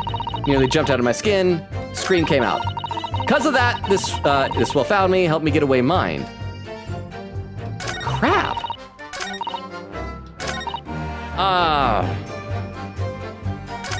Okay, well, let's look at what we have in our court record. Armband. Autopsy report prepared by Scotland Yard coroner gives the cause of death as internal hemorrhaging as a result of a single stab wound to the abdomen. Anything in there? Stabbed once in the abdomen with a knife whilst journeying in an omnibus, died due to internal hemorrhaging resulting from the trauma. Okay. Crime scene photograph. Photo of the victim taken in the omnibus. The knife in his abdomen is clearly visible, but his face is partially obscured from view by an old crooked hat. Okay. And we can't see for sure that he's in the seat opposite because we can't see low enough for the handle, but we can assume as much. Oh, one of the buttons on his vest is missing. That's going to be important. I can almost guarantee you that'll be important, because why would they go to that detail? We're gonna find a button somewhere. The defendant's leather gloves the defendant was wearing at the time of the incident. There's a blood stain on the right glove. There might be more to those, but that seems irrelevant at the moment. The 8-seater omnibus that was the scene of the crime. There were passengers both inside the carriage and on the roof deck that night. It might be this. We'll take another look at that in a minute. A large-ish knife that was found lodged in the victim's abdomen. Its quality and fancy ornament suggests it must be quite valuable. Debtor's ledger among the defendant's list of debtors is Bruce Fairplay, who would have been due to repay his loan imminently. Okay, so I'm gonna guess the carriage. Let's take a look and see if any of the things we clicked inside of the cabin have changed. If we get any new information here. Yeah, open the door, go inside, scene of murder, it's horrible, yeah, blah, blah, blah, blah, blah. Okay. So we're gonna be able to look inside there in a second. There's 2 blood stains now, we learned. There's a lamp. Okay, let's try this blood stain on the floor again. Last time we just said, for some reason, Van Zeeks hasn't mentioned it. We'll see if anything changed. Blood stain, something wrong. Blood stain's obvious. Van Zeeks hasn't mentioned it. Why do I have such a bad feeling about this? Okay. Let's take another look inside here. Maybe we can open it up again and we'll see something new. See, it looks really soft. Wide enough for 2 gentlemen. So, of course, English gentlemen. Oh, crap. What did I have to click the handle specifically? So maybe I could have opened it before and I was just missing. I missed the handle. See, it has a handle, it seems. Okay, let me take a closer look inside. Storage compartment with nothing in it, totally empty. Something doesn't seem right here. I can't put my finger on what it is, so that's somehow related to it.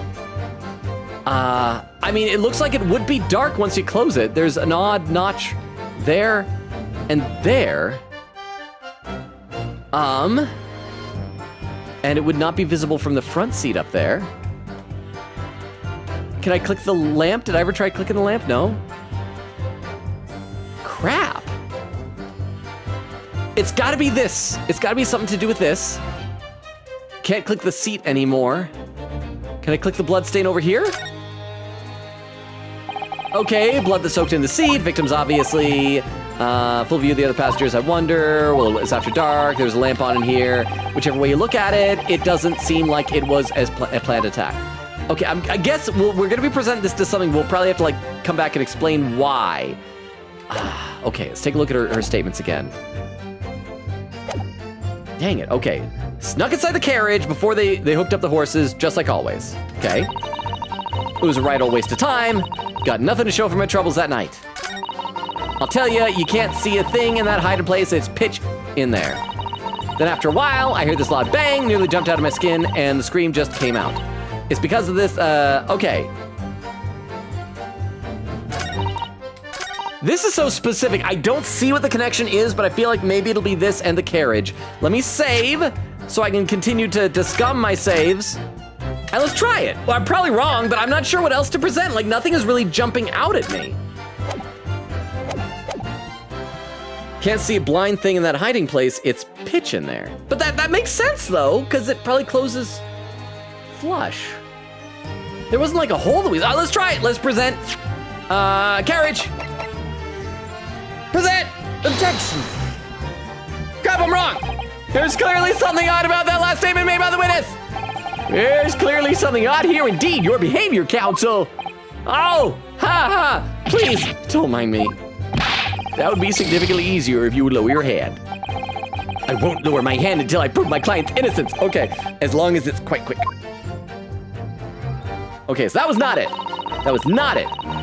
So we gotta reload. Load.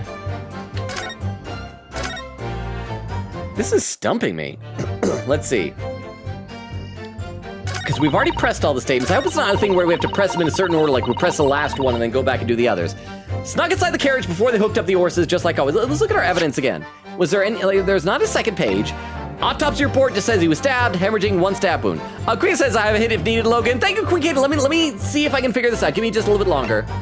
A photograph of the victim taken on the omnibus. The knife in his abdomen is clearly visible. The face is partly obscured from view by an old crooked hat.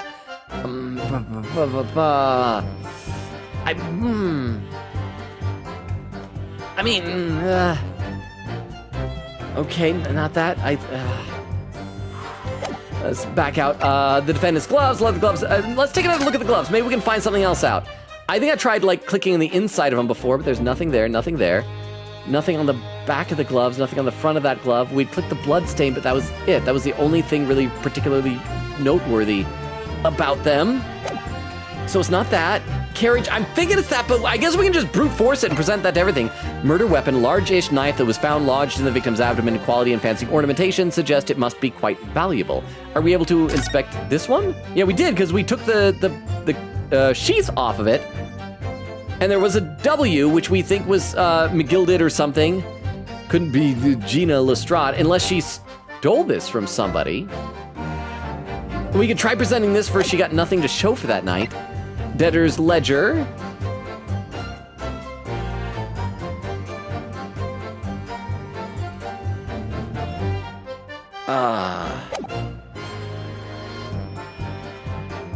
Here's what I'm gonna do. I'm gonna quickly try pressing everything again to see if anything changed. That maybe we had to go through the order once, or maybe like the last statement, then we come back and press again. So let me try and do that. Let's hold it here. Let's see what happens. Already the omnibus before set off his run.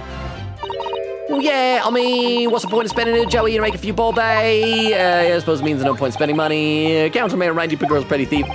Clearly it was, okay. Yeah, that was the same as before. I'm gonna see, nice and easy. Hide and place storage compartment. Full of equipment for the coach, no. And she says she takes out, stashes it in a corner somewhere.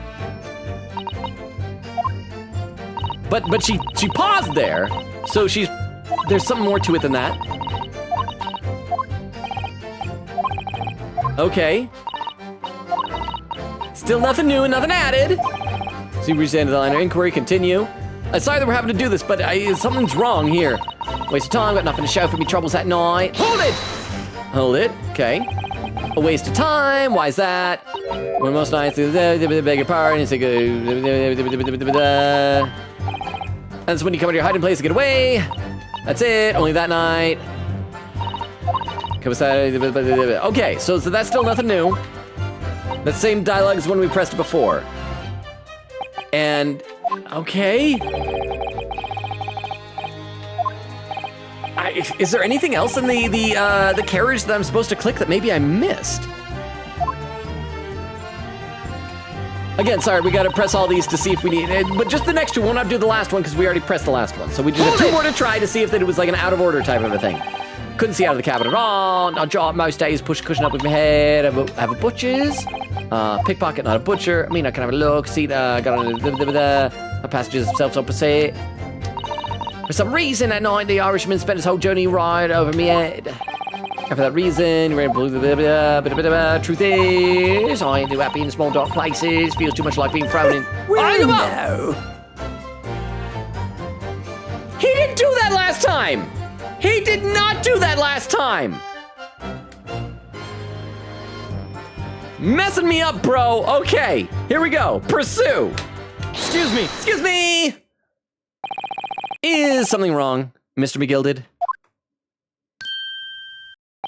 Oh, I do apologize. Was there something the matter, counsel? I'm just wondering if Miss Lestrade's last comment made something occur to you, perhaps? You seem to be thinking something to yourself. Oh, no, 'twas nothing important. I was feeling bad for the poor lasses all. I remember feeling desperate myself as a young lad, shut up in the dark. 'Twas terrifying, so it was. I see. Yes, I'm sure we can all sympathize with being locked in dark places. I'm still scared of the dark now. Hi, and I don't know about yourself, but I find that the darkness seems to make everything you hear of seem that much louder as well. Yeah, he's like feeding her things to say. He's coached her. Yeah. I suppose it does, maybe. Huh? Miss Lestrade? Did you hear something that night? Anything? An unusual noise, perhaps?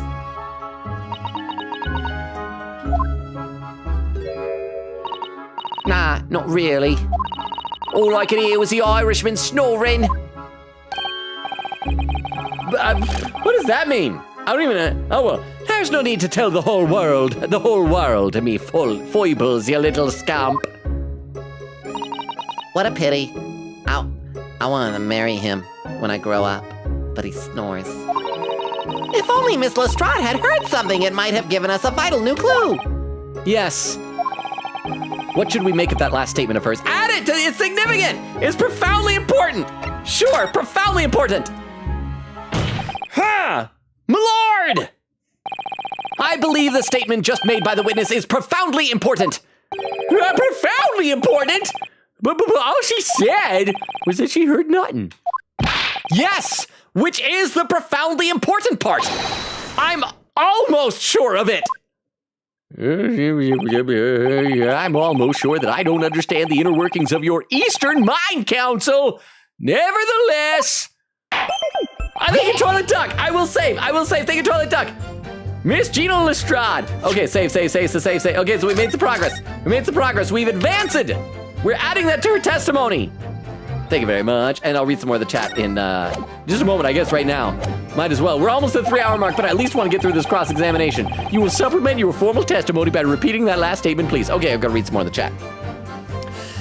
Queen said, yeah, it was color runs. It was awful. I was so anxious sitting there. And then Magpie says, yes, get a tech deck law. I actually saw, I think it was last year, they made some like Transformers themed ones. They even came like little sneakers for your shoes, but I don't own a tech deck. I'm not cool enough for that. Queen said, yeah, lol. And Vex says, you will know Maya voice when you see her somewhat soon if you keep it a good pace. Queen said, yee. Vera said, yup. Eglin said, I forgot to spend $70 on a mobile game this morning for an event I, quote, didn't care about. Oh, forgot, I spent. You spent $70 on a free-to-play game?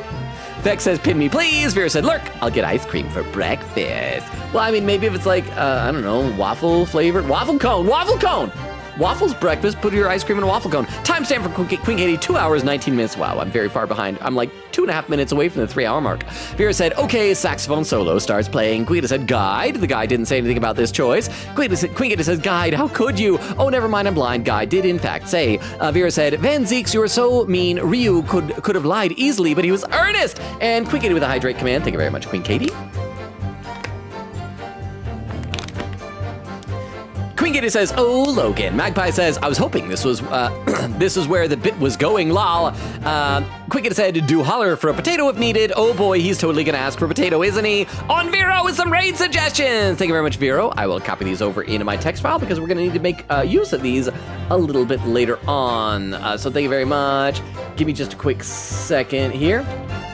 Thank you, Vero. Magpie says, yep, it's a rhyming bit of telephone. For example, apples mean stairs because apples and pears rhymes with stairs. Cockney rhyming slang was used like thieves can't. Oh, that's cool. It's supposed to be difficult to understand without help. That's really neat because I'd heard of rhyming slang before, but apparently I completely misunderstand what it was and what its purpose was. So thank you very much for clarifying. That makes the butchers thing make sense. Oh, and Vero with another raid suggestion to add to the other ones. Thank you very much. I will copy this over as well. By the way, for those who are lurking, thank you for your patience. I'm just, I got a long ways to catch up in the chat, so I'm trying to do some, and then we will finish this cross-examination. We will get it done. That is my promise to all of you here. Quicket says, I'm trying to think of a hint for this testimony, but I'm having trouble. Lol. Magpie says, Logan, I had the same character arc. I hated wearing jeans and only started wearing them because I didn't want to be a loser. Jeans just aren't as comfy as they should be. What it kind of came down to is, I can't remember how my friend actually put it, but she made a really good point that it's like, you know, I want to get a girlfriend and everything like that. It's like, okay, well then you need to be willing to do the minimum required to make yourself like seem desirable to the opposite sex. I mean, some people kind of wanted to do, I want someone who loves me for me. It's like, dude, meet the person halfway, you know? Let's see, Quita said, Vero, can you help chime in? Vera said, let me check spoiler chat. Magpie says, man, Axe kicked his chapstick into the shadow realm. Baroque definitely took ballet. Have you seen how he stands? Is his stand on point? Quita said, shout out to Magpie and Vero for the hint. Help. Now to hope Logan doesn't need it. Sits and waits. Timestamp 2 hours, 45 minutes. Okay, so we can get back into the game now. Let's do some more. I caught up a little bit. Oh, and on YouTube, Let's see. Dura with 2 message retracted. But they were probably hints. But let's keep going. I think we got it. You will supplement your formal testimony by repeating that last statement, please. What?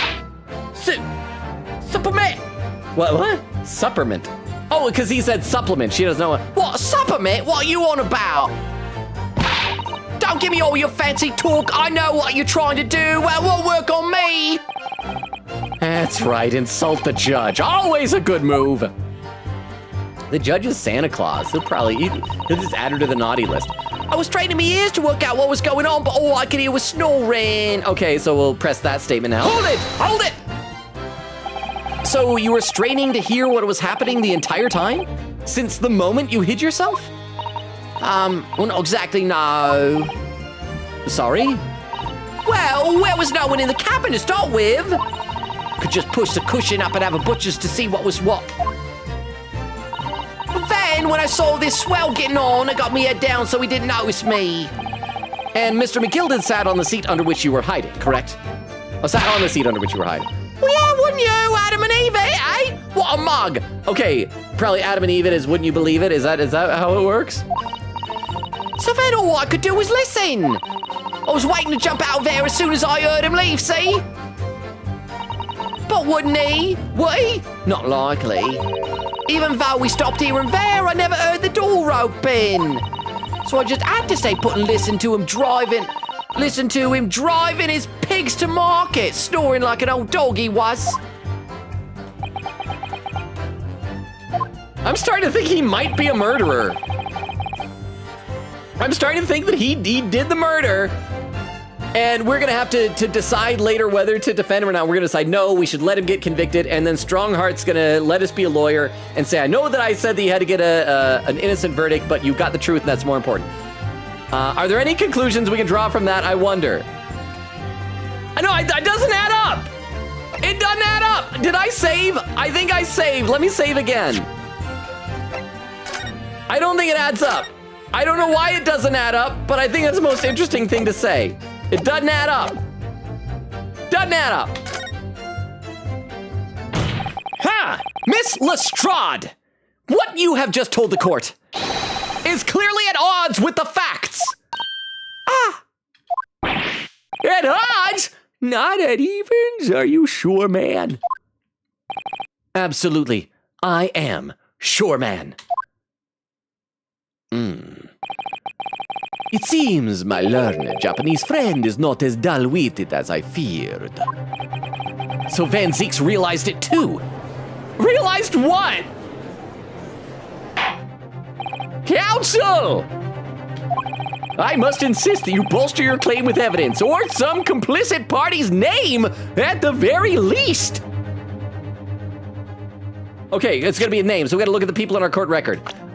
Is it gonna be that, like, the victim was some skilled but poor brickmaker who apparently owed a defendant a considerable sum of money? Okay. Incredibly wealthy philanthropist who wonderful reputation in London. I'm defending him as a testimony worthiness to become a lawyer. Driver of the omnibus, murder took place, eyewitness. Gentleman works city banker, working the incident of the roof of this omnibus. Apprentice milliner who witnessed the incident from the roof of the... young woman who witnessed the incident from her hiding place aboard the omnibus on the night of the murder. She was discovered by the defendant.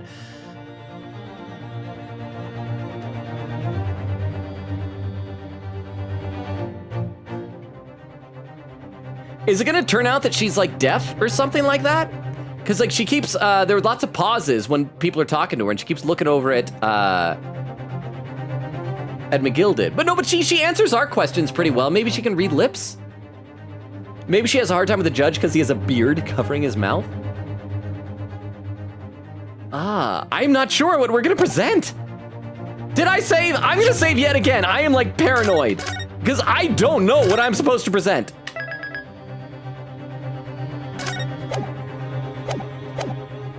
I must insist that you bolster your claim with evidence, or some complicit party's name at the very least.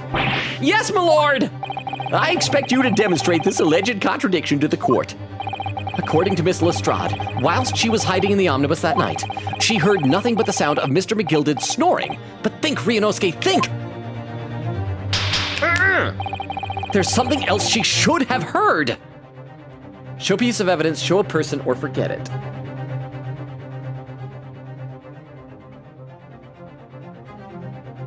Is it gonna be Lady First Scream? I think she mentioned that, right?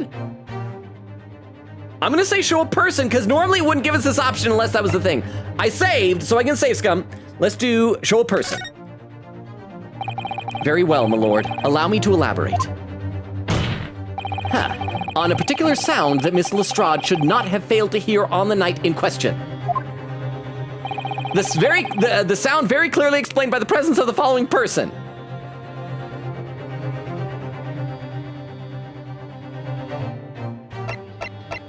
Or it's him. She said that she didn't even hear the door open and shut. Oh, because Magnus said he entered the carriage when it was empty, so we know that he hadn't entered yet. But she said she didn't hear the door open and shut, so if he... Okay, so that's what it is. Got it, okay. All right, present. Take that. Thrice fired Mason? Yes, my lord. The sound that Miss Lestrade cannot have failed to hear is that of the victim, Mr. Mason, boarding the omnibus! Okay, I guess we're moving on. Is it? Order! Explain your reasoning, counsel! Miss Lestrade, allow me to confirm something. You claimed earlier that you were the first person on board the omnibus. Is that correct? Well, yeah, of course I was. I got on while the driver was in the pub, didn't I? And the next person aboard the omnibus was Mr. McGilded? That it was. Not a soul was in the cabin when I climbed aboard. At least, not in plain sight. That's the loud thud. That's why he fell to the floor. He was dropped from the roof. So he was sitting on the roof. He was stabbed up there, opened up, dropped in, and then closed. Hey, we finally got it figured out. Oh, all the pieces put together. So we just, yes. So you were, to all intents and purposes, alone in the enclosed cabin of the omnibus at that time. Did I not just say as much? I wouldn't travel in with anyone else, if that's what you mean. Well, yeah, I saw him get on, remember? Through the crack under my seat cushion. He was on his own for sure. And from what we've heard, the carriage made a number of stops after that on its onward journey. Yeah, because McGill didn't even lock the door. That should have been a clue earlier. That the two of them, Fairplay and First, couldn't enter through there because the door was already locked. During which time, did you not hear the door opening or closing at all? Well, no, I never heard it. That's exactly what I was listening for, wasn't it? Waiting for the swell to leave. Huh. In which case... Okay, so hang on, I gotta ask for the Cockney rhyming slang. Is swell. So what is swell? Is it fella? Swella? Fella? Is swell, what's another word for swell? Plump? I don't know. When and how did the victim end up in the carriage? Yeah. We know that the victim collapsed inside the enclosed cabin of the omnibus. Therefore, Miss Lestrade's statement about what she did or did not hear is at odds with the facts. I'm hungry. Yes, this petty thief's statement was clearly flawed. Lord Van Zeeks! Yes. He knew all too well that there was an inconsistency in Miss Lestrade's statement.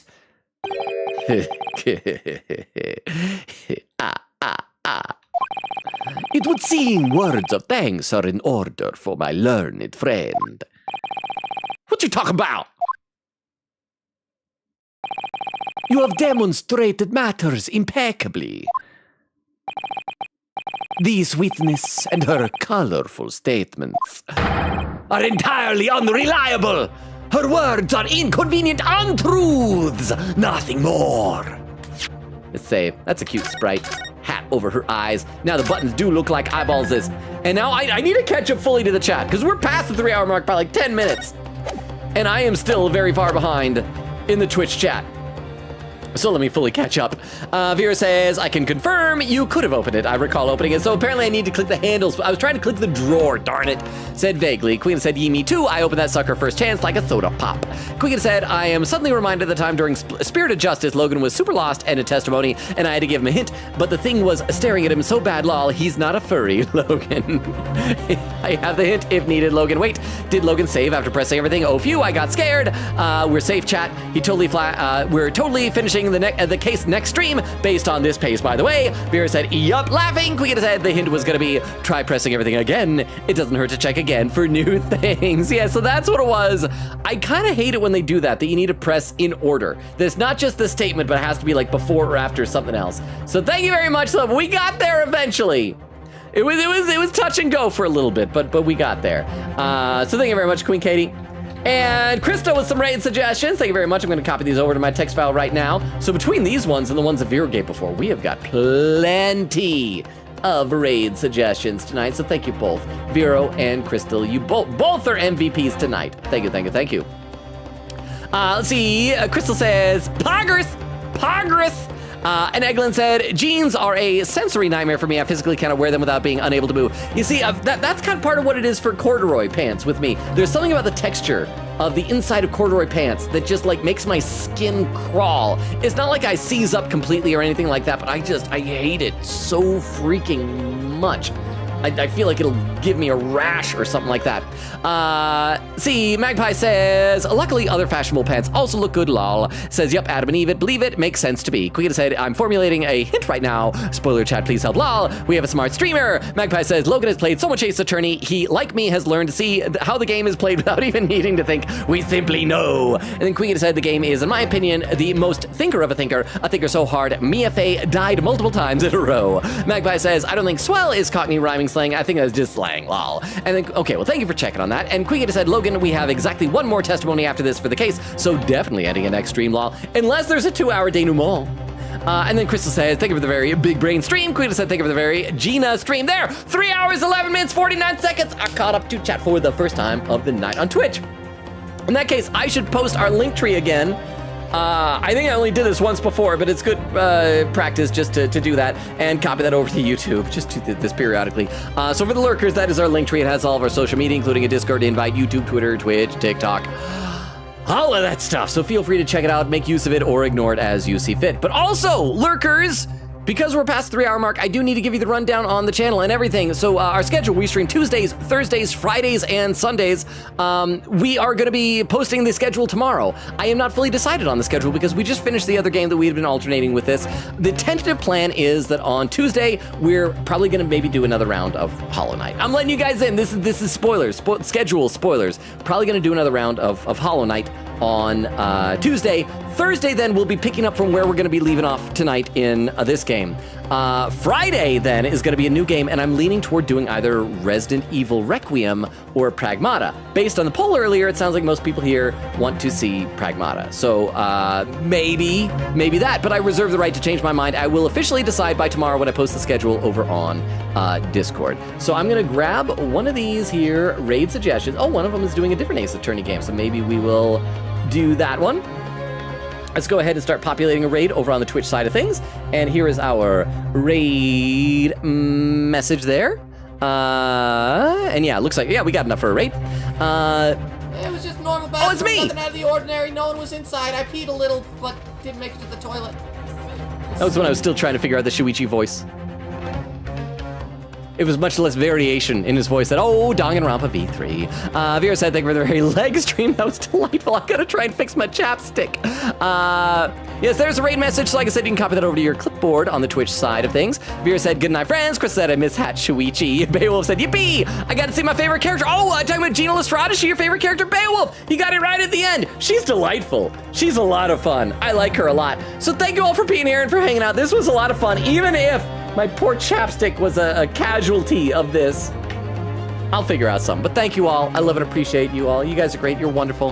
Thank you for hanging out with me. You're the best. I can never thank you enough for spending your valuable time with me. Because, like, I don't know if you guys realize you don't have to watch me stream, but I appreciate that you do. So have a wonderful Monday. Keep an eye out for the schedule. It'll probably be what I described, but I might change my mind. I don't know.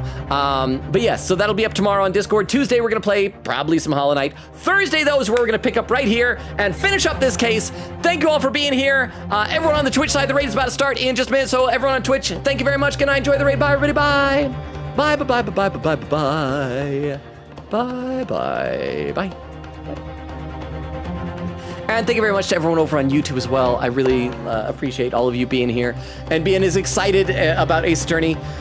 I love and appreciate all of you on YouTube. You are a great supplement to our community. Like, I'm so glad that I started multi-streaming on YouTube. So thank you all for being here. We'll see you Tuesday for probably Hollow Knight, Thursday for the rest of this, and to everyone on YouTube and everyone watching this VOD in the future, good night as well.